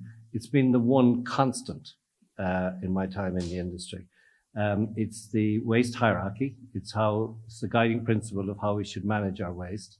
It was developed by the United Nations Environmental Programme, and it's adopted by most countries in the world, most developed countries at least. It shows how we should manage our waste. It shows how we should give priority to waste prevention. And Alison was talking some really good stuff earlier about redesigning products and various other things. The ugly part, or maybe the bad part of what I want to talk about, is the world is awash with waste, and it's growing. And it's growing very, very fast. Climate change doesn't know boundaries, and neither does carbon dioxide. And developing countries like India and China and some parts of Africa are now developing middle classes. And guess what we do when we get rich? We buy things and we throw them out. And the problem is becoming acute, and it's not getting better. That is the bad part. We can do things, but we need to do it collectively, we need to do it quickly, and we need to do it very fast, because my report to you on waste management, it counts for about 5%, depends on which country you're in, but it counts about 5% of greenhouse gases. So it's not the biggest contributor, but it is significant and it can be reduced. The UK has done very well over the last 20 years in reducing its greenhouse gas impact, but as Gareth said, it has to continue to keep it up, and other countries have to catch up and do more as well. Waste prevention is important. Preparation for reuse. We throw things out now, we don't repair them. Recycling and composting is important. I'll come to energy recovery because that's what we do in Rivenhall, but I want to tell you that Indever has 36 treatment plants around Europe. 6 of them have waste to energy plants. We spend most of our time talking about the waste to energy plants and not the 30 other plants, like composting plants and digestion plants and other things that we do.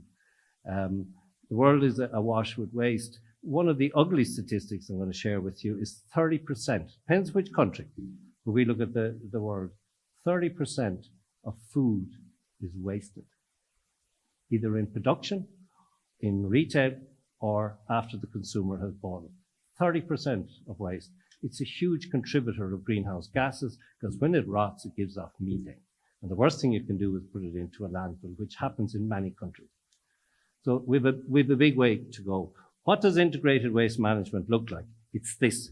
Now, it's a little bit complicated, and I haven't got the time to go through it, but it is about source separation of waste. Keep your waste separate. If you put it all in one bin, there is no waste management company or treatment plant in the world that can pull it apart again. So you, the public, have a role to play to keep waste separate. Dry recyclables, and we mean dry recyclables, not things you think should be recycled. Things that can be recycled must be put in one bin. Organic waste, be it food waste or garden waste, must be separately collected. It then would go to a series of different types of treatment plants. And these can either be in one location, but obviously one site in the UK can't treat all the waste of the UK. So generally, they will either be individual sites or there may be sites like we're proposing where you have a number of technologies working at the same time. It is really important that the capacity of each of these technologies is controlled by government. Markets are not good at controlling themselves. Markets will stay rational longer than we can stay solvent, is something that I quote to business leaders sometimes. For instance, there is too much anaerobic digestion capacity in the UK at the moment. There isn't enough food separation going on in the home to feed the ones that are there, so they're killing each other. Economically, I mean, and some of them are going to go bust. There's too many of them, but you could equally say there's just not enough source segregation of food waste. Waste to energy, I'd be one of the people that say the government needs to look as to whether we have enough now coming through. There are 55 in operation in the UK, so what we're proposing in Rivenhall, there are 55 of them. They're in Manchester and Liverpool, 3 or 4 of them in London. And there's 15 under construction, but there's another 20 or 30 coming along. And I think the government does need to look at whether there's enough, because if these technologies get in imbalance, the system has a problem. Integrated waste management is a bit like integrated transport.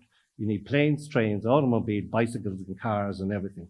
And you need them controlled in a way, and you need them integrated so you can get the train to the airport, or you can get the bus to the station to get the train to the airport or whatever. That's what we try and do with integrated waste management. Everything has its place and it must be connected.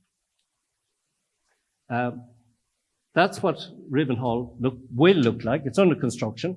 We're 2 years into the construction of it. It's the building on the right, and that is what we're replacing. Waste going to landfill. Because here, to be specific about Essex, you're landfilling 350,000 tonnes per annum of your waste. Essex are trying. They built an MBT plant a few years ago. It didn't work.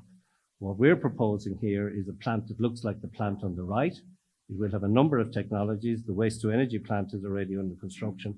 Our target is to get rid of landfill.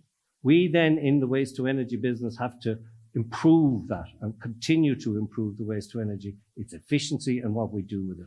I have projects under development where we're taking the energy and making hydrogen. Alison, you might be interested. We're building a carbon capture plant as part of this, or hoping to, and I think there is an area for cooperation in areas like this. That's what one of the ones we built earlier, that's in Flanders area. that's an integrated system, but there aren't very many places where you can build multiple technologies on the same place, because you need to spread them out, concentration of traffic, and therefore more opposition. But that's a plant where one of the things we do there, is we recycle 12 million fluorescent tubes every year. Even fluorescent tubes can be recycled. Essex, you're moving in the right direction. The UK has done a good job. You're up around the high 40s for recycling. It is very hard to get above the 50. Very few societies in Europe are getting there. It's kind of like 50% recycling rate is a ceiling that needs to be broken, and very few are doing it. Essex can do more. Their waste strategy, published I think just 2 weeks ago, calls for an integrated waste management system, and we'll be fully supportive of it. And thank you for listening to me. I talked about the ugly, talked about the bad. The good is people like me and other people that work in Indover and other people in the waste industry have not given up. Thank you very much.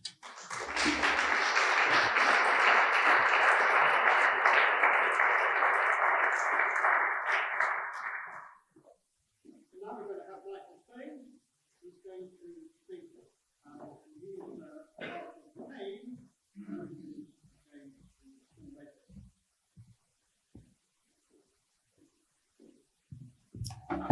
Thank you very much, John. Thank you, everybody. Thank you, Jill. We're going to spend the next 10 minutes talking about the Rivenhall incinerator, now being built in rural Essex to burn 600,000 tonnes of waste a year.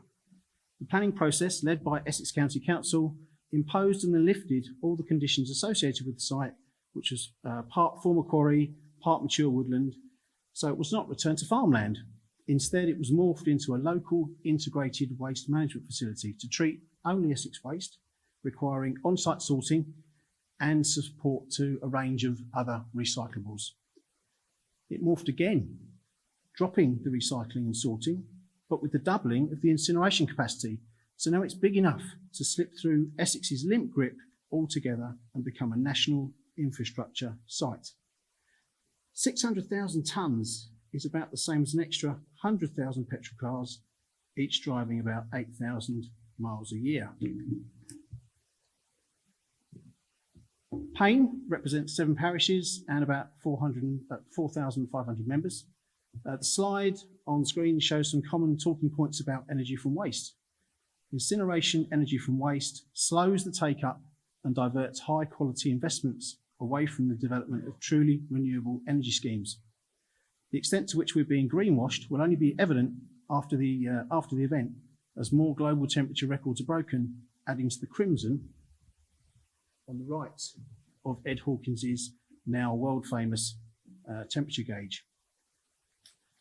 District heating, carbon capture, or even hectares and hectares of greenhouses would only absorb a fraction of the CO2 produced by Rivenhall and doesn't have planning consent. And they're really good examples of greenwashing right here today. These things are not cheap to build either.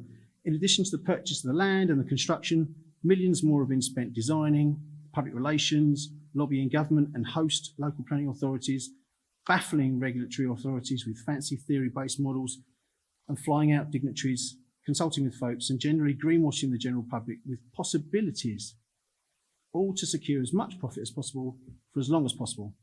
And it starts to pay off for Endeavour in 2025. Luckily for the former owner seeking permission to convert their old quarry into an incinerator, they were able to chop down the troublesome mature woodland in just 2 days, ensuring that they could show a legal start to the project before the hugely lucrative planning permission expired and just before the 1st of March, when tree cutting is not allowed to support nesting birds. I will add, though, that John has planted lots of trees at Rivenhall. So, what's going to Rivenhall? It's an incinerator. It's going to operate 24 hours a day, 365 days a year from 2025. It will burn 595,000 tonnes of residual waste every year. 404 new HGVs will come on the A120 every day, and it may all highly likely to achieve national infrastructure status. Essex County Council allowed the operator to drop all the recycling and balance factors, so it is no longer integrated. Unlike other sizable integrated sites, there is no rail or canal link to Rivenhall.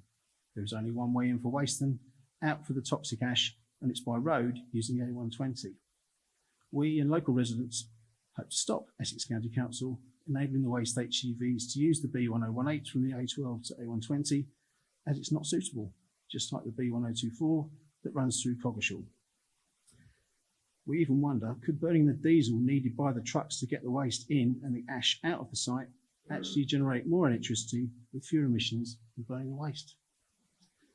As it will sit on top of the side of a valley, we think the planning condition about no visible plume from the chimney will be very hard to meet, especially as the stack is very short and it gets very cold. When you've got hot air and cold air, you get something called a plume. It will need to burn 24 hours a day, all year, taking waste from all over the UK and beyond, because there is no longer any restriction on where that waste comes from. What future activities will they and their successors try and get for this site now its industrial credentials have been so firmly established in rural Essex? 404 HGVs, 14 metres long, is a tailback, nose to tail of 3.5 miles. And this excludes the other HGV traffic from the expanded quarry and the trucks on the A120 passing through Braintree District every day. So incineration of waste is not renewable. It's not renewable because it releases carbon from fossil-derived materials into the atmosphere as CO2, and it's about 92% as bad as coal, which is the graph on the right. But of course, we don't know what's being burned, and coal doesn't contain stuff common in waste like heavy metals, dioxins, and particulates. As Gareth said, so while it's great that total greenhouse gases produced to power our national grid have been reduced by nearly 50% since 1990, mainly by not burning so much coal, we still need to go much, much further to get to net zero.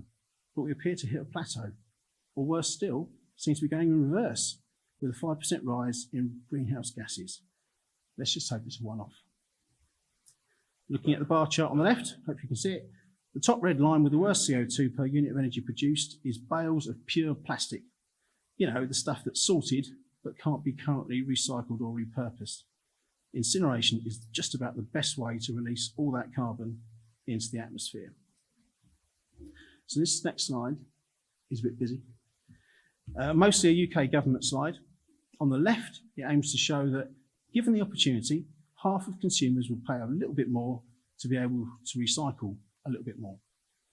I'll read the 4 light bulb commission recommendations in case you can't see them, and the bar on the top right, up there.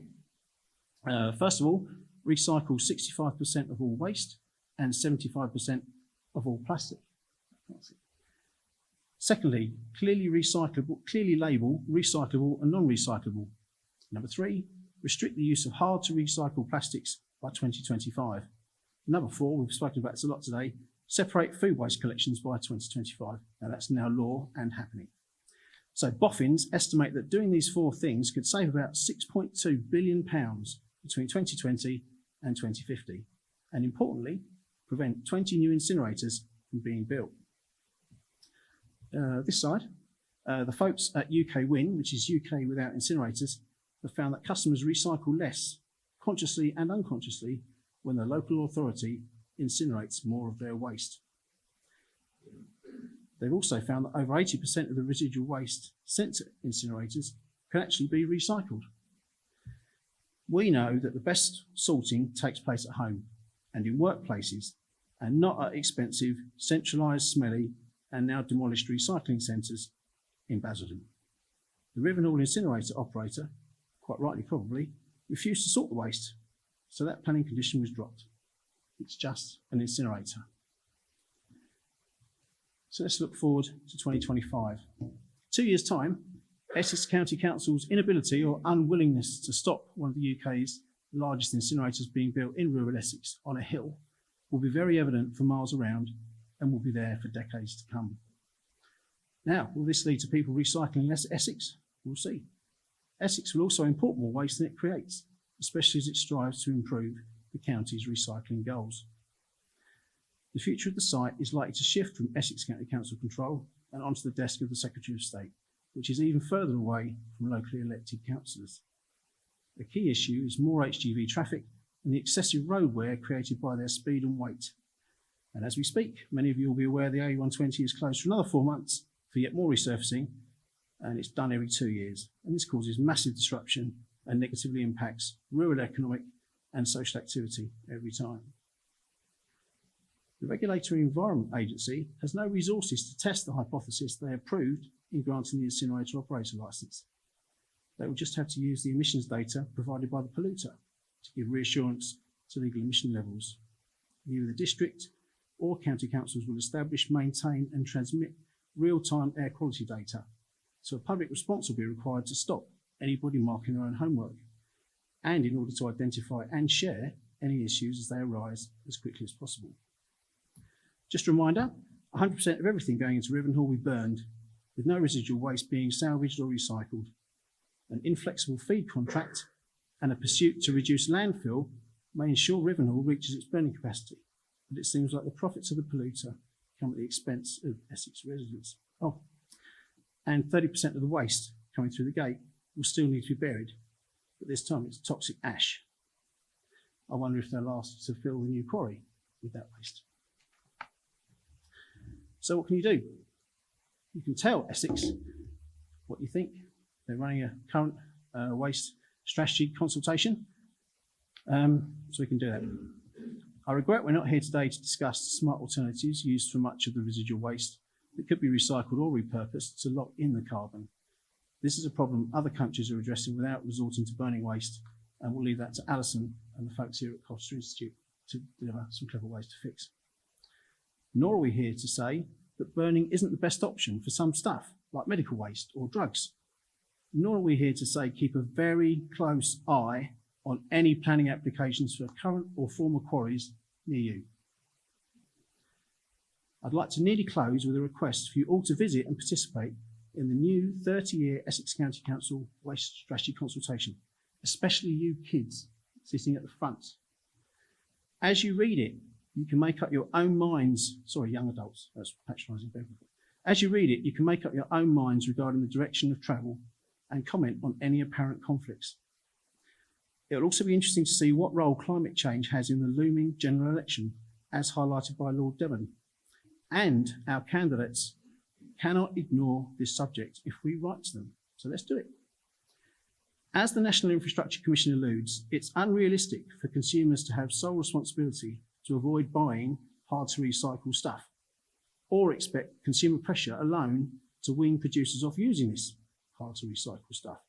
If we're serious, new legislation will be needed to restrict producers using hard to recycle stuff, but the UK would struggle to act alone.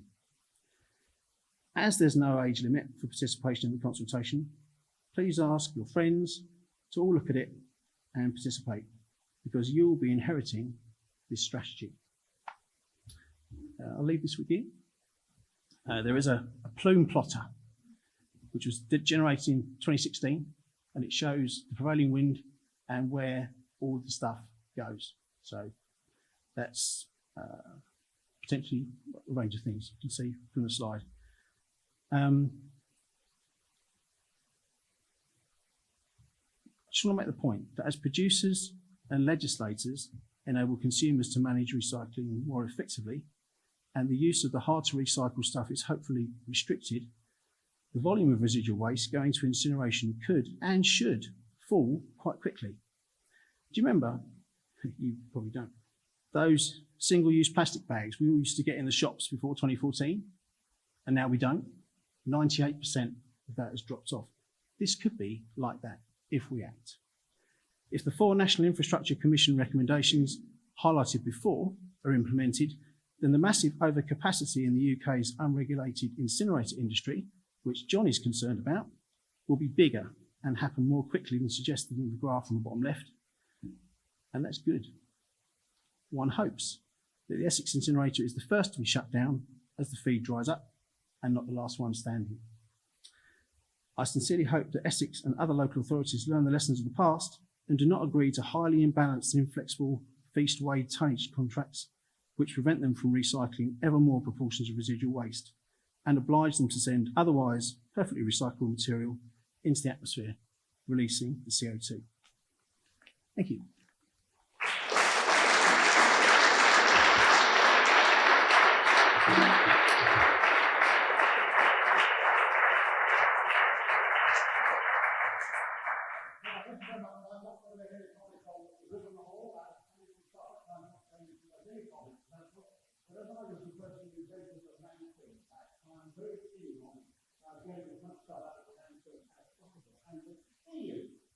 And the thing that really annoys me is the failure to insist that every local authority has a basic collection of the site. The reason it doesn't say on documents on the bar, it doesn't say can be recycled. It has to say can usually be recycled because there are local authorities that don't recycle. And there are others that recycle particular things. And the thing the government has failed to do, and it is an absolutely simple thing, is to say that every local authority has to have a basic recycling system. And then you can put on the thing that it can be recycled. And the second thing is to say is there should be no production of those things that can't be recycled. Those are those two ones, and I'm going to have to agree.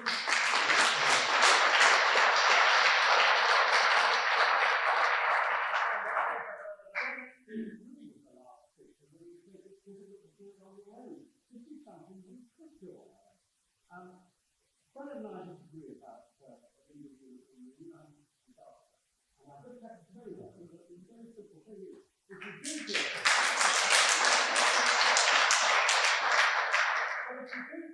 you're what you do. And the thing you can do is a whole series of things that we couldn't do when we go to do a review. I think but probably I would know it. And we take work at the end, we put nails and duty. And one of the things you can do is decide what way you recycle and what way not. And you can have your own rules. And therefore you should do so. And I can't understand why we don't go down that route. And if they did so, whether or not it's agree. And this is a very good situation. Because it doesn't always happen. But it always happens. Whereas Charles is my boss, I'm also a parliamentary private secretary to him when he was Secretary of State. A video is rather great saying and fine, and I very much saw him as one of the really persuasive and remarkable ministers in that government. And so much very mine, you, but he also babysat for my kids. I'm very well, but I'm very pleased indeed. So I'm not speaker before we get things for the panel to well done. So to that.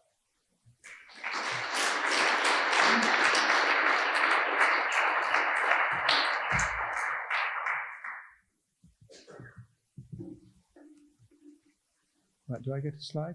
Right, yes, very good.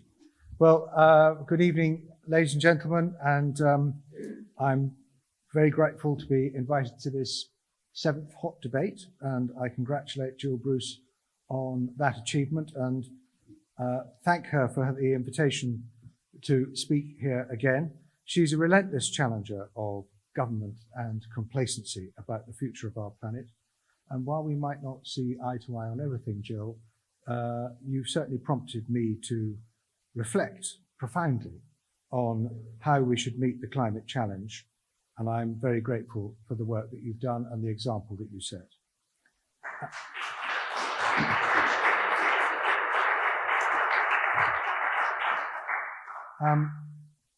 Back in 2021, I did a video at the we had a virtual hot debate, and I presented a video, and I said I would be dedicating the next years of my time in politics to this task, which I give you now.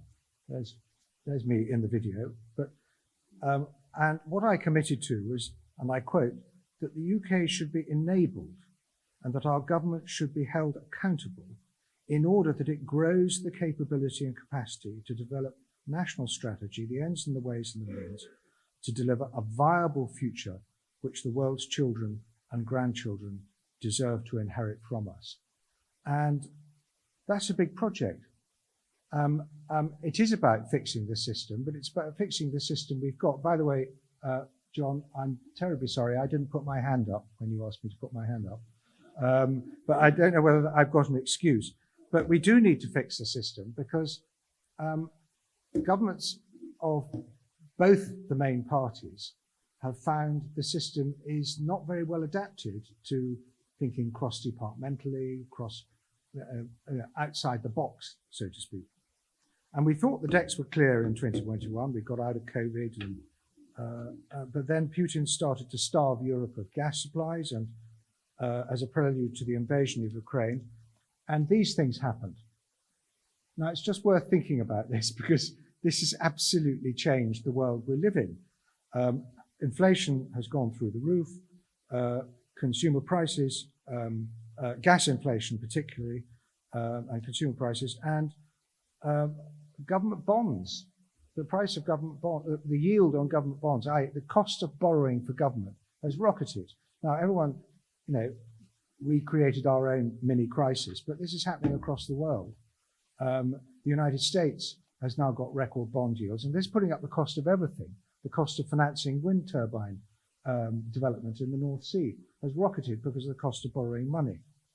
And of course, the Putin crisis have demonstrated the lack of our energy strategy. It was hopelessly exposed. Once again, so soon after we had got out of COVID, we found ourselves in another economic crisis. That lives on to this day. Nevertheless, since 2021, I've stuck to my task.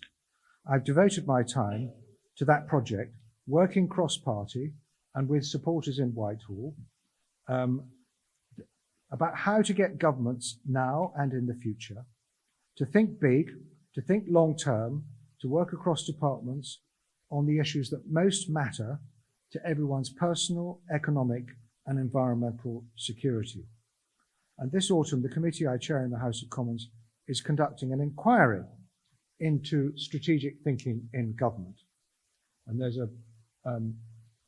looking at what other governments do better, what government should be able to explain about its strategy, what the additional machinery of government needs in order to be able to operate it better, and how select committees can better scrutinise this. And the point about this is how we achieve net zero is a kind of global challenge and a national challenge that we've never had to deal with before. And it is the test case of our inquiry and we hope to report at the end of the year with recommendations that will make a real difference to the effectiveness of government and how we achieve net zero. Right, now down to the nitty-gritty. The Climate Change Committee's July progress report, and the Climate Change Committee that John Deben was chairing until very recently, reports that the 2050 target is at risk. And the government's decision to reverse electric vehicle targets and heat pump targets has been very severely criticised. But as our opening speaker mentioned, the government is not just sticking to the net zero target of 2050, and indeed sticking to the target to reduce our carbon emissions by 68% against the 1990 level by that date. But we should also remember this, that we have decarbonised remarkably quickly compared to other countries. In fact, of the G7, of the top 15 countries comparable to ours, we've decarbonised the fastest. And I would even test that. I mean, we import quite a lot of carbon-produced goods now. We've offshored our carbon. But even taking account of what we've offshored, we're still fifth, well above most other countries, developed countries. So we've achieved a lot. And I have to tell you something about this, that actually the UK has decarbonised faster than the experts expected us to be able to achieve. And it's worth asking ourselves why. It's driven by technology. It's driven by technological gains and reductions in cost. I mean, battery technology is an example. The Economist devoted a whole edition to electric cars, electric vehicles, and battery technology. And their conclusion was, and it's repeated in the Financial Times today, I don't want to labour this, but the But what the target is for 2030 or 2035 is far less relevant than the private capital that will be attracted into these businesses because the products become cost competitive and people want to buy them. At the moment, it basically costs about £100 a month more to run an electric car than a petrol car. And if you try to compel people to buy those vehicles, even by 2030, well, the target is irrelevant. The target becomes far less relevant than the cost and the technological gains. But the climate change, we should perhaps be focusing on how to maximize our value for money in order to, within existing government schemes. We heard a great deal from the Essex County Council today, which I thought was extremely impressive. The Climate Change Committee's recent progress report notes that the government is making progress in insulating low carbon income households. However, enhancing energy efficiency in non-low income households remains a substantial policy gap. And the government has increased funding for local government via the social housing decarbonisation funds and the home upgrade grant.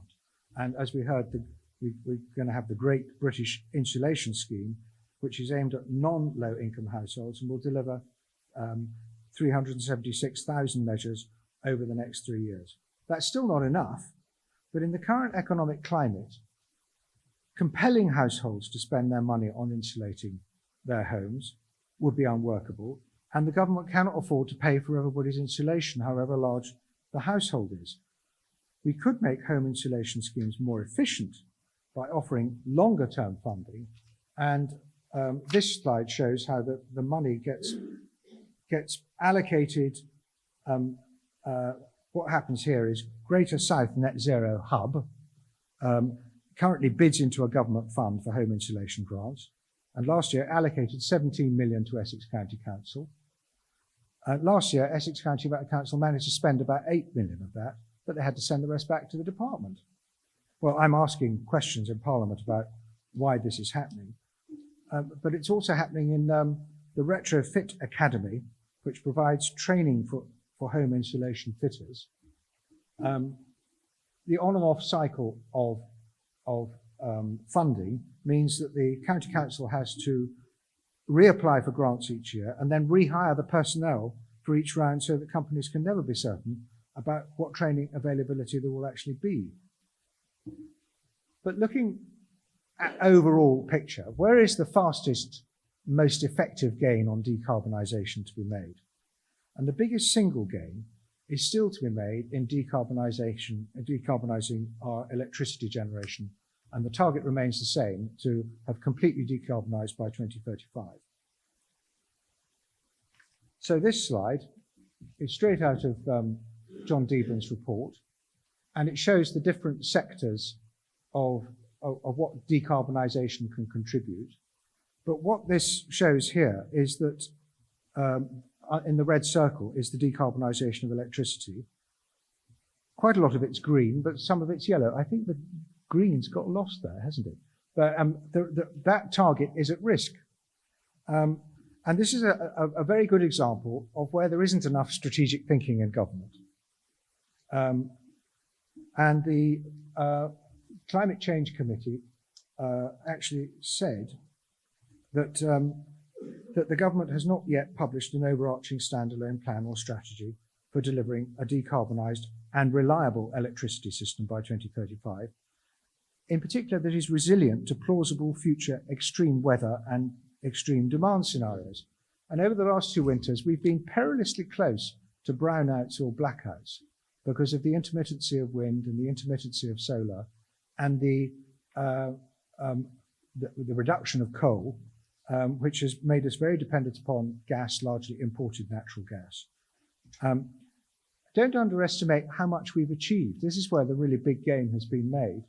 But as you can see from this graph, gas has pretty well taken over entirely from coal, but it's also having to take over from nuclear because we haven't invested enough in nuclear. But look at the growth in renewables, which is the bottom segment in this slide. We've made a huge amount of progress, but we don't have enough information or data. We need a review, and this is what I'm arguing for in government as part of this strategy to gather the necessary data about the costs, about how they will be covered, other barriers to progress, and likely timescales. And just flying blind on a decarbonisation target by 2035 is not an option. Investment is likely to be deterred, as we've seen in the latest offshore wind auction, and energy security of supply and net zero targets are therefore both at risk. Incidentally, I just want to, I was advertised as speaking a lot about pylons. And I'm very happy to take questions about pylons, but I think the really big, the big issue about pylons is how do you put people off renewing our electricity system? How do you lose the public support? It's when you don't actually work with the grain of public opinion and you decide to ram a whole lot of pylons across the countryside, which people don't want. The Norwich to Tilbury proposal is incredibly unpopular. I've never known such a storm of a campaign across such a wide area. So I'm working with colleagues and campaigners to ensure that the government fully considers the potential of an offshore national grid, which they're building in other parts of the country, but for some reason not here, which could be delivered cheaper and faster than the current proposals, because actually the offshore grid would only require half the infrastructure than all the wind farm to land connections one by one than is being proposed at the moment. And I'm happy to answer questions this at the end, but I must finish. I just want to finish on this last graph because it does show what a global challenge we have. This is not to be complacent about our own contribution, but it is only just over 1%. It's hardly thicker than the black line on the bottom of that graph. But the big challenge, and the grey bit, I don't know if you can see the grey bit, it goes right up to the top of the graph, which is, this is the explosion of CO2 global emissions that we're facing. And so what we do globally is just as important. And I was very pleased that the government made a commitment at the G20 for $2 billion to the Green Climate Fund. It's the biggest single commitment we've so far made. It's effectively overseas aid to help poorer countries make the transition as well. It's part of a very significant contribution that we're making, which will add up in the end to £11.6 billion on international climate finance. Well, as I say, I'm very pleased to be here again. The UK has decarbonised remarkably quickly, and I expect us to continue to make progress. And it would be, a mistake to understate the constraints or the costs during a period of high inflation and borrowing and very high borrowing costs. We've got to work with the grain with that, not take our foot off the accelerator. But now more than ever, focus should be on value for money and keeping the public on side. Targets will only work if there's a credible path to meet them. Thank you very much indeed.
Lots of people, so we've got to be too short on the questions and answers because we haven't got all that much time. So let's have the first question, Steve. There, please. I was trying to think of a kind question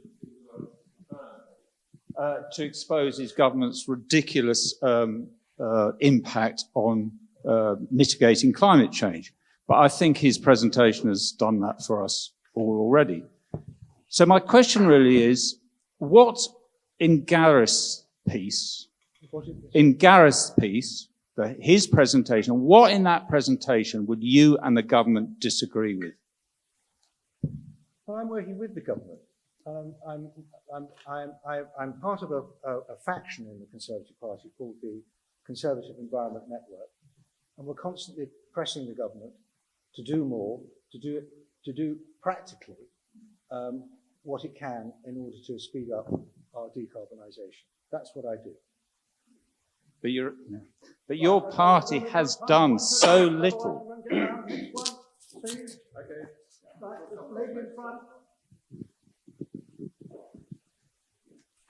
Good evening. This is a question for Tom, really. So, taking into consideration one particular gentleman in the government who has made lots of decisions to go back on net zero, I'd like to know, in your opinion, will that affect anything that Essex County Council is doing? The short answer is no. I mean, from our perspective, we still sign up to the recommendations that were put to us by the Essex Climate Action Commission. There's still, still full political support to that. So I personally, I haven't seen any change in direction from that. That's my short response to that. Have we got any questions from that side now? Don't want to let people off. The gentleman there was first. I think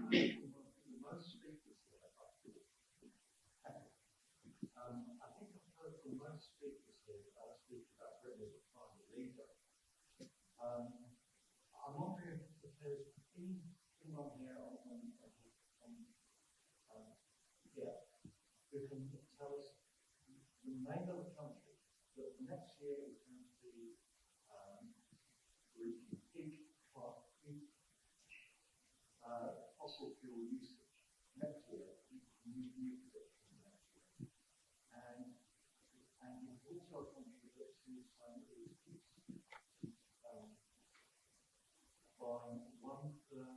electric vehicles now. Can you all name that country?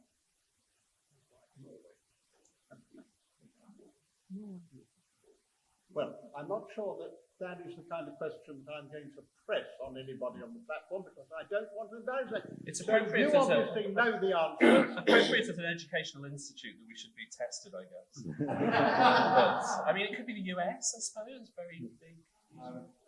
But actually, that's too high for you. Well, very high uptake of electric vehicles could be Norway. Exactly, Norway's got the highest one. I think Norway is the one I would go for. And Norway is a major oil producer.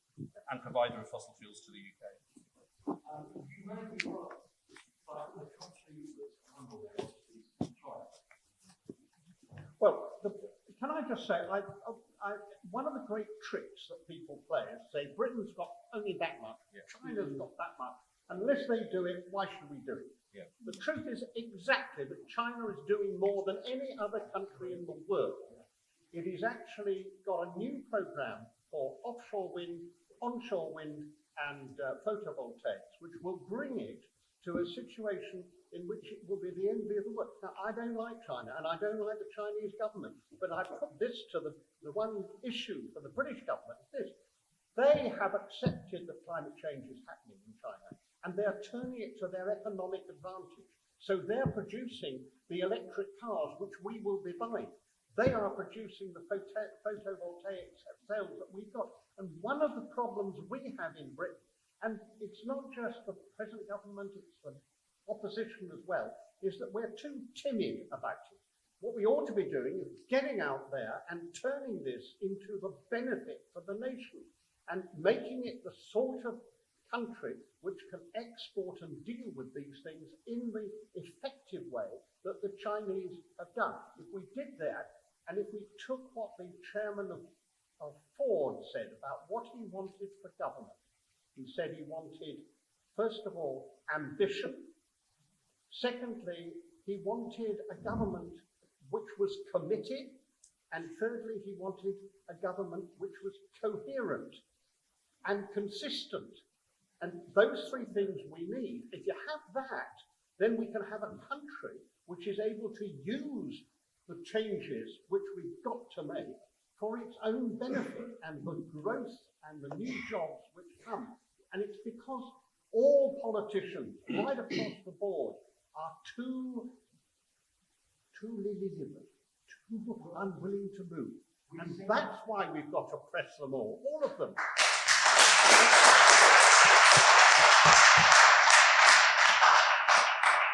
But I'm sure you also agree that China produces most stuff which is hard to recycle. So if we're putting pressure on them and we're spending money on them, we should use that leverage to actually negotiate much more effective. Use our procurement power. We should spend a lot of money with them, and they should make it much more easy to recycle. The point I was trying to get across was that we seem to listen how far behind we are compared to some countries in the world.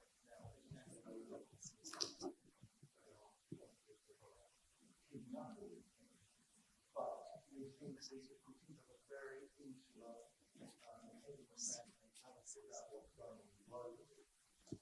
Well, there's a lady right at, I can't see exactly, but there's somebody right at the back who had their hand up. No, it's a gentleman. I see, that's right. Good. Right, no, in the middle. Yes, I know I've got long hair, but I am in fact male. No, not you. You come later. He's the one there. I put my hand pointed out there in the middle. Did he? Well, all right, he can have it then. John Burgess. I do a lot of canvassing on doorsteps, and disappointingly, the feedback I get is that people are not going to vote because they are disenchanted with the quality of politics in the UK and very disappointed with the quality of the MPs they have to write to and get standard responses from. So I accept that we do need to write to our MPs, but I think our MPs and our government need to put their house in order, because what I get on the doorstep is we're fed up with lies and deceit. We want good, honest government. Until we have that, countries like China, who impose, will actually deliver better than our broken democracy. Well, we better have a word there. Well, you're entitled to your view, and everybody's entitled to their view, and they're entitled to vote. Actually, the vast majority of MPs work incredibly hard, and they do their best, and nobody goes into politics for the sheer hell of it, as John will testify.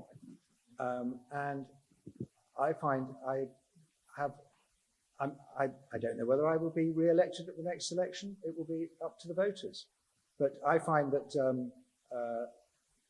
that people have a very bad view of politicians as a whole, but the politicians they actually know, they get on all right with, and they find that they're human beings. But anyway, that's your opinion.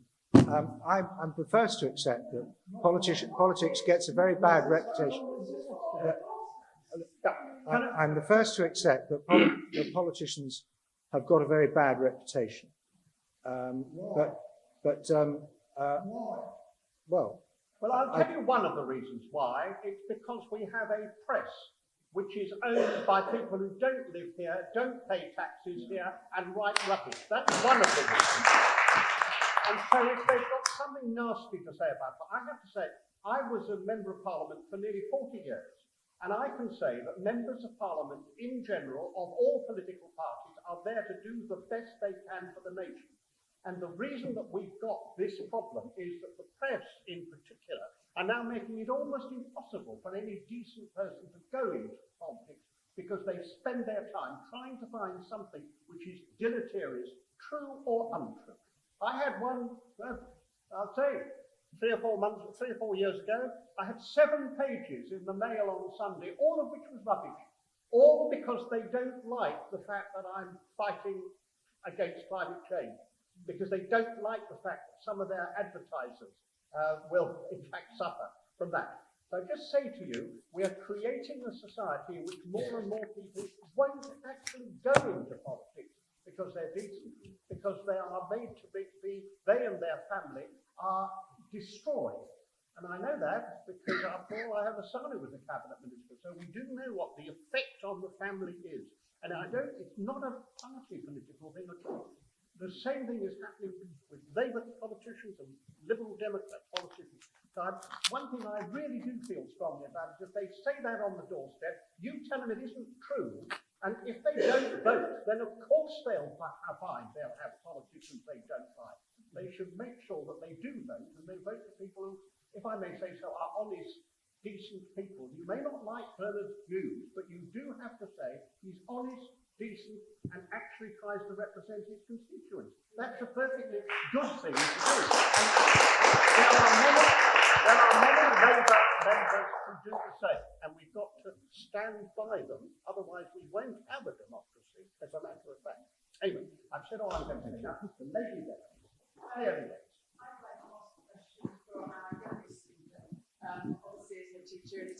I don't need a microphone. I'm all good, I think. Can you hear? So my question is, and to Alison, as our youngest and our educators within the room, what part do you feel that education, be it at schools or even at our institutes, as we go into further education, have to play in terms of addressing climate change? How can we make the change?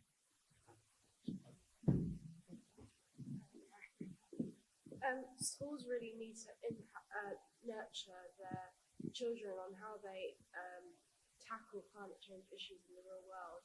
And part of that is young people being heard. And young people being heard really impacts how governments work. And I know I speak quite a lot with not only people, senior people in my school, but also local governments and parties. That's a very good. Can we have any other answers? But that's an extremely important one.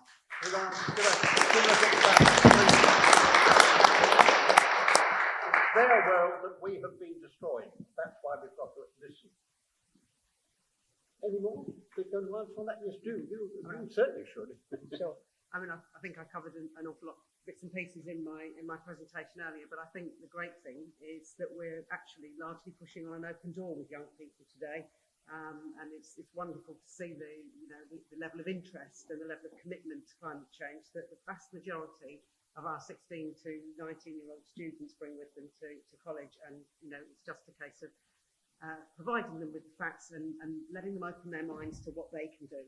That's really important, and to see that every little thing that everybody does will make a difference, and what some of those things could be. So I think that's a really important thing, and just making sure that people don't think it's something for those students over there. It really is for everyone, whatever the subject they're studying and whatever their situation. Now, I did ask that gentleman at the back. Thanks very much for stopping here.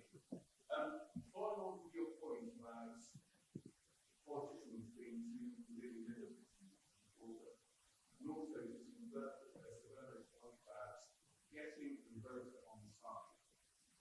Can I ask the panel, particularly starting with our youngest member of the panel, what do you all think needs to happen to give politicians or for politicians to have more backbone and to get the public more on the side? What needs to happen? It's very unfair to start with you, but you have been asked first. But I think perhaps it'd be a bit fairer if we come back while you're thinking about it. Why not? Why don't we start with Tom at the end there, please? Sorry, if I may say, I would like to hear the young people. They are supposed to speak. Yes, but I want to give her just a moment to think about it. I think it's only fair. So Tom, who's, public speaker and knows all about this, you'll start. I think my experience working with communities has been raising awareness. Actually, I mean, we're kind of preaching some conversion, and the reality for a lot of people is with cost of living crisis, they have other concerns that they're facing on an everyday basis, which is nonetheless. I think raising awareness and trying to explore the opportunities that this presents and the way it can actually help them. Certainly in a school setting, I think that's the point we made earlier, question I know you thought, because we've done some work in schools to give the school children the opportunity to change the behaviours of the school and the adults of the school to reduce energy. And it just flies straight away. So that gives me a lot of optimism, actually. For the NFU, you must have great difficulty of explaining to some farmers what this is all about. So where do you think what the biggest thing we could do? I think what we really have to do is give people hope, rather than telling them a lot of gloom and doom stories and that, oh, this is going to be really bad, and by the way, it's going to cost you an awful lot of money to insulate your home or change your car or whatever it is. There is a lot of hope in technological progress. There are some great case studies out there of communities which are much more livable, which can actually enjoy a better standard of living, because some of these technologies and so on deliver so many other benefits besides just tackling climate change. I think it's your turn next, and then I will go to the person who's really been asked to say. So I think that's right, but I think it involves politicians being clear about taking a leadership position on what the real benefits are, on the fact that we have the tools we need and that they are cheaper. Bernard, you just implied that building renewable power was more expensive than the alternative. It is the cheapest that we have available. And if we had built what governments promised to build, if we had gone at the pace that we were going for, our bills would be over £2,000 less over the last couple of years than they have been.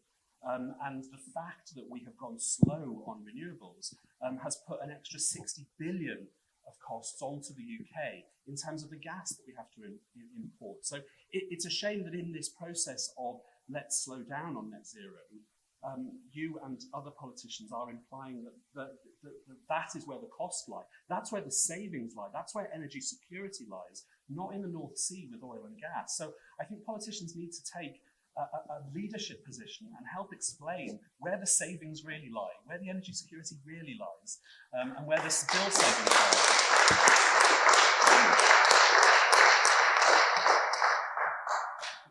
Now it is your turn. So politics, I very much like reading the news, understanding what every party has to say, and I'm very much, you look at one party and you think, oh, I like that, but you go to another party and they have complete opposite views on that. It's also how their schemes that they need to stick to tackle local communities as well. Local communities, small villages have very little resources, but it is important that they are impacted by big plans as well. Now, everyone has a chance on this one because it's too interesting not to. Why don't you say what you think? What single thing? Shortly, what single thing could they do to make people? Well, you heard earlier about the importance of skills in terms of a sustainable future, and it's about fair funding for further education. And Sir Bernard is a champion of further education, and I thank him for taking our messages back to Westminster on a number of occasions. But without that, we will never secure the staff, we will never secure the resources that we need to take this forward. I think I'd like to hear from the developer. I'm going to be controversial. I think there's too much focus on what the politicians can do. I think they get blamed for a lot. Have your problems, but we all do. I think the public have to look at themselves, because we watch the politics of waste and the green politics all over Europe, Britain and Ireland, and from Ireland, as you can gather. What we've seen is when politicians try and do things, impose taxes or levies or green taxes and things, they get kicked out of office. Green parties have been in and out of office so many times in Europe that I've lost track of it. You had it recently in London, ULEZ.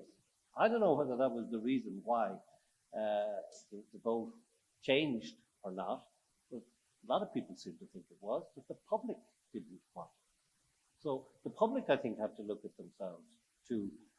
If you ask me about politicians, you have to stop competing with each other, in that if you say I want to put a tax on plastic bags, that the other guy who's running in the election doesn't come along and just say something silly like I won't.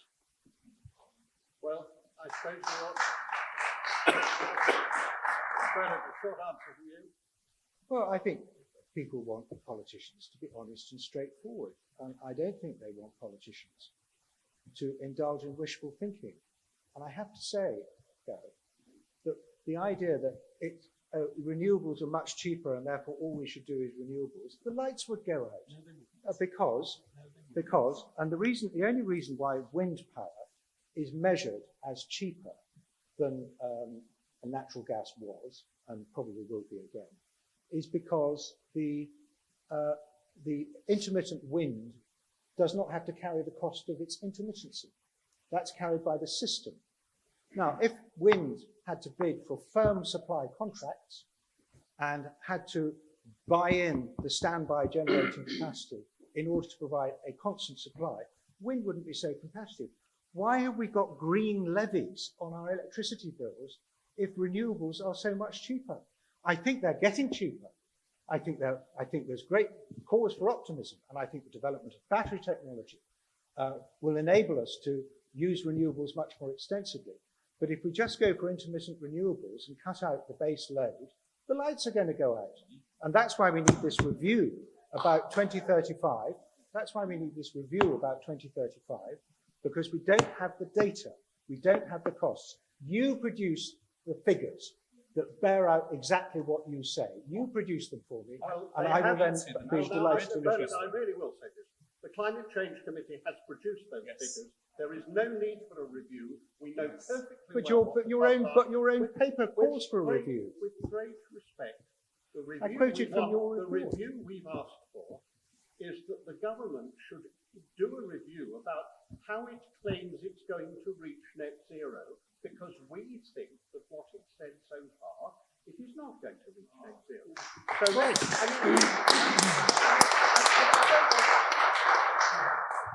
why do we have green levies? We're paying the past cost, not the present cost. We're paying the cost which brilliantly was produced by George Osborne, very often forgotten. But George Osborne did the biggest thing that anybody did for renewables, which was to create the circumstances in which we could have an offshore wind. Now we're paying for that, as a matter of fact, backwards. But at the moment, it is frankly true that what offshore wind, onshore wind, and why on earth we don't have a lot more onshore wind, I don't know, and photovoltaics are the cheapest way of producing electricity. Now, as far as intermittency is concerned, we now can carry in our present batteries, we can deal with most intermittency by using those batteries. But the system makes it difficult to do it because the gas companies have determined that gas should always be where you go to in default. And actually, we shouldn't be doing that. We should be using the batteries which are there and which are filled up with free, because you fill it when you've got too much wind. And that's what we should be doing. And we should be moving forward in that way. It isn't good enough yet. It will be good enough, but it isn't good enough if you try to get offshore wind at a price that everybody knows you couldn't do because of the increased costs called the cost of living. And that's what the government has done, and it's missed out a whole year, which will put prices up for every single customer, because we'll be buying more gas instead of having that renewable. I mean, I think we really do have to be tough about this. We really do have to go for it. And just briefly to counter John's point as well about sort of putting it back on the public, I was going to counter that by crediting, and I still will, the government that Bernard has been a part of on achieving that, because actually the green levies are a very, very small part of our bills, but they are the means that government used to massively bring down the cost of all of these renewables as we deployed more and more of them and got to the point that Lord Deben has just described. But Gareth, incineration is not currently taxed like landfill. Yeah, I wasn't counting incineration. But no, we're not talking about it. Incineration, there are a real issue. Very interesting, did you mention that the incinerator was also concerned about the number of incinerators that are being built? Oh, nice. All I'm saying is that the fact of the matter is there's real issue about this, and every country in the world is concerned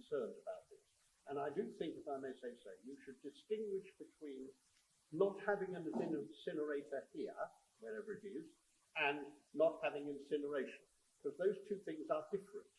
You can have an argument about where you should have it. You can also have an argument with whether you should have it. They are two different arguments, and we have to be very careful about mixing the two together. And that gentleman is going to ask the next question. Yeah.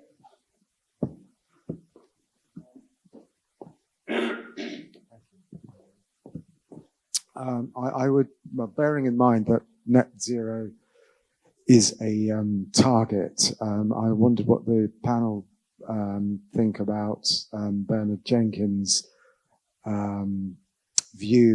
stated view up there that targets are unimportant, should leave it to the market. No, I didn't say that. I said targets that are unachievable do more damage than achievable targets. And I think 2050 net zero target is achievable. And I think we've got to achieve it. I wouldn't be sitting here. I wouldn't be sitting here if I wasn't committed to it. I really wouldn't. That's not you were much more succinct than that. What you essentially said was that targets are unimportant. I said unachievable targets probably do more damage. No, you didn't. You didn't say that. That is what I said. You didn't say that. I can read it out to you. Actually, I have to say, as Chairman, that's what he did say. And I don't Thank you very much. believe that. That is absolutely so. And what's more, he's right about that. That's why I've had personally to disagree with Just Stop Oil and other people who think you can do things more quickly. Because you can't, and we shouldn't actually try to ask people to do things which are impossible. Because if you do that, they'll give up and say, eat, drink, be merry, because tomorrow we die. Now, there's a gentleman on there. I must have somebody from this lot. Somebody here. No, well, all right. There's a woman at the end there. There's a woman in the front row here who's had her hand up. Okay, well, I'll come back to her. No, well, yes, all right. And then, do you mind? Then, but ladies first. Ladies first. Hi. Can you hear me? Mine is a bit doom and gloomy.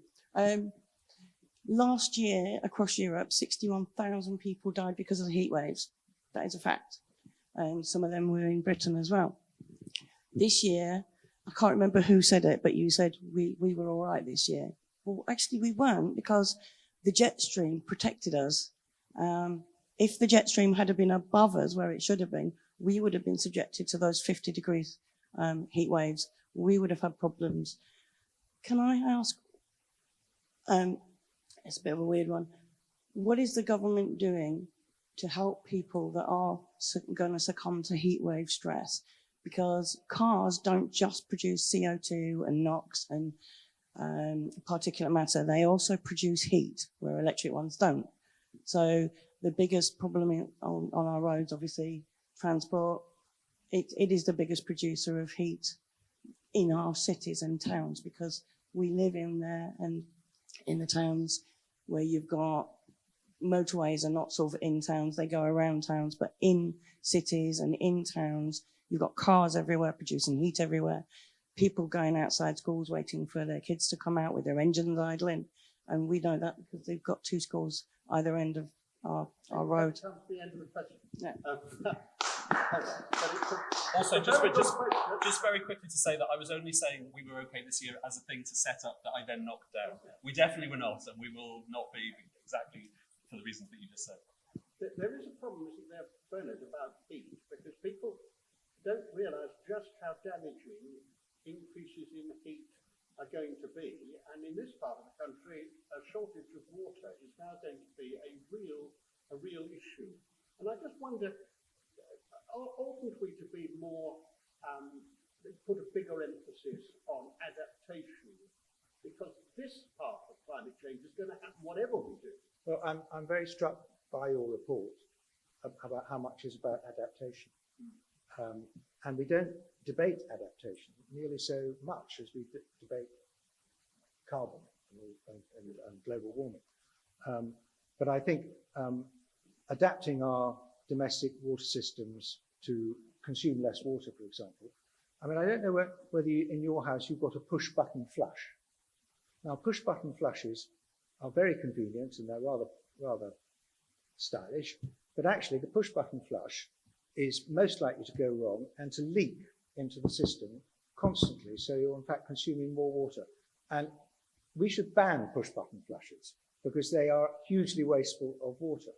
And there's plenty of measures like that.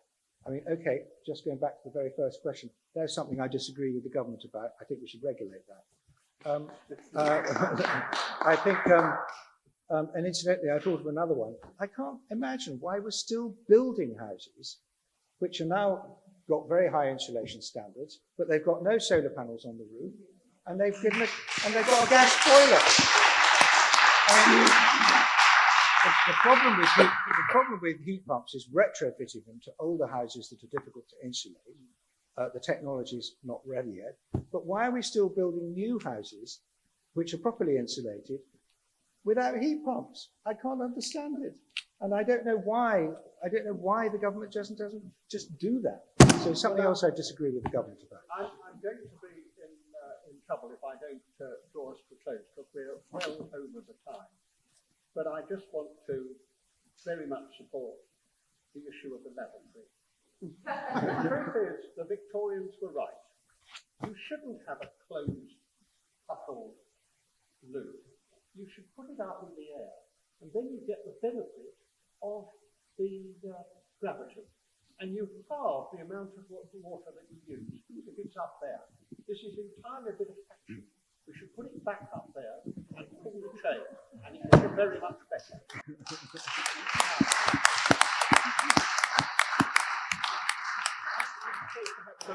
Two remarks, and I am not going to have them because I interrupted all up here, so I won't, except just say this. We're not going to win this battle unless we're all in it. I had a debate with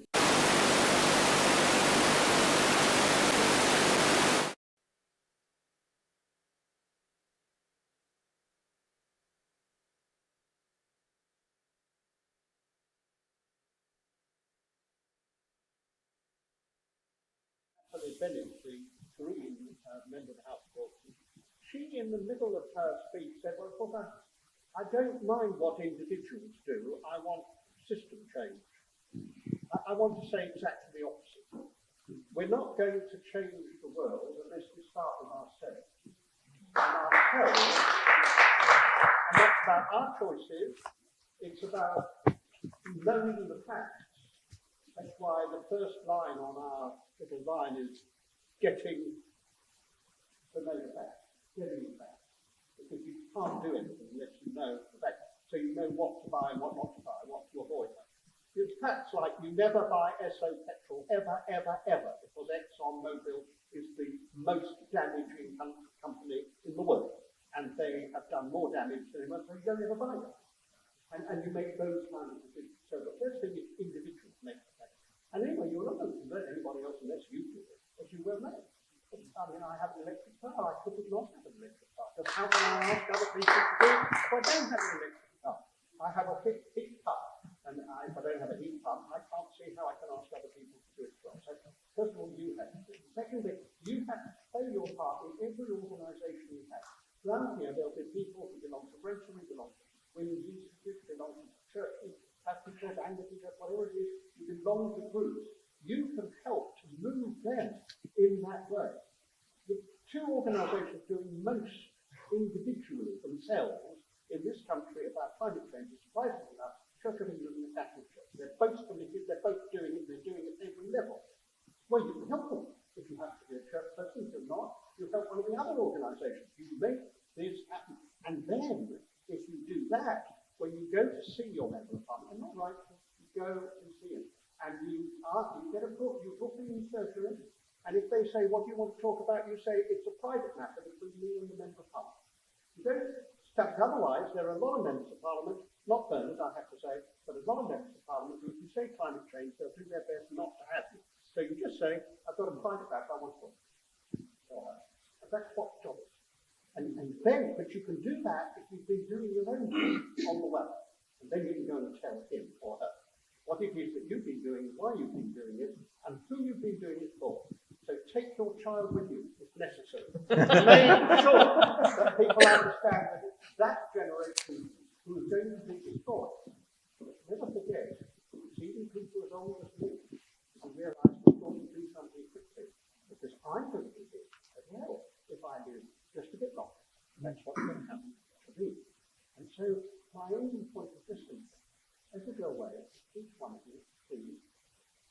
what you do yourself, then think about what you can do in your community, and then think about how you're going to bring the political system to work. So Tom is able to work better because you've been to the local councillor and you've insisted that Essex does more than it's doing at the moment. But you've been to your member of parliament, to the government, whatever it is, to do things better because they've discovered that actually it's too dangerous not to do the right thing.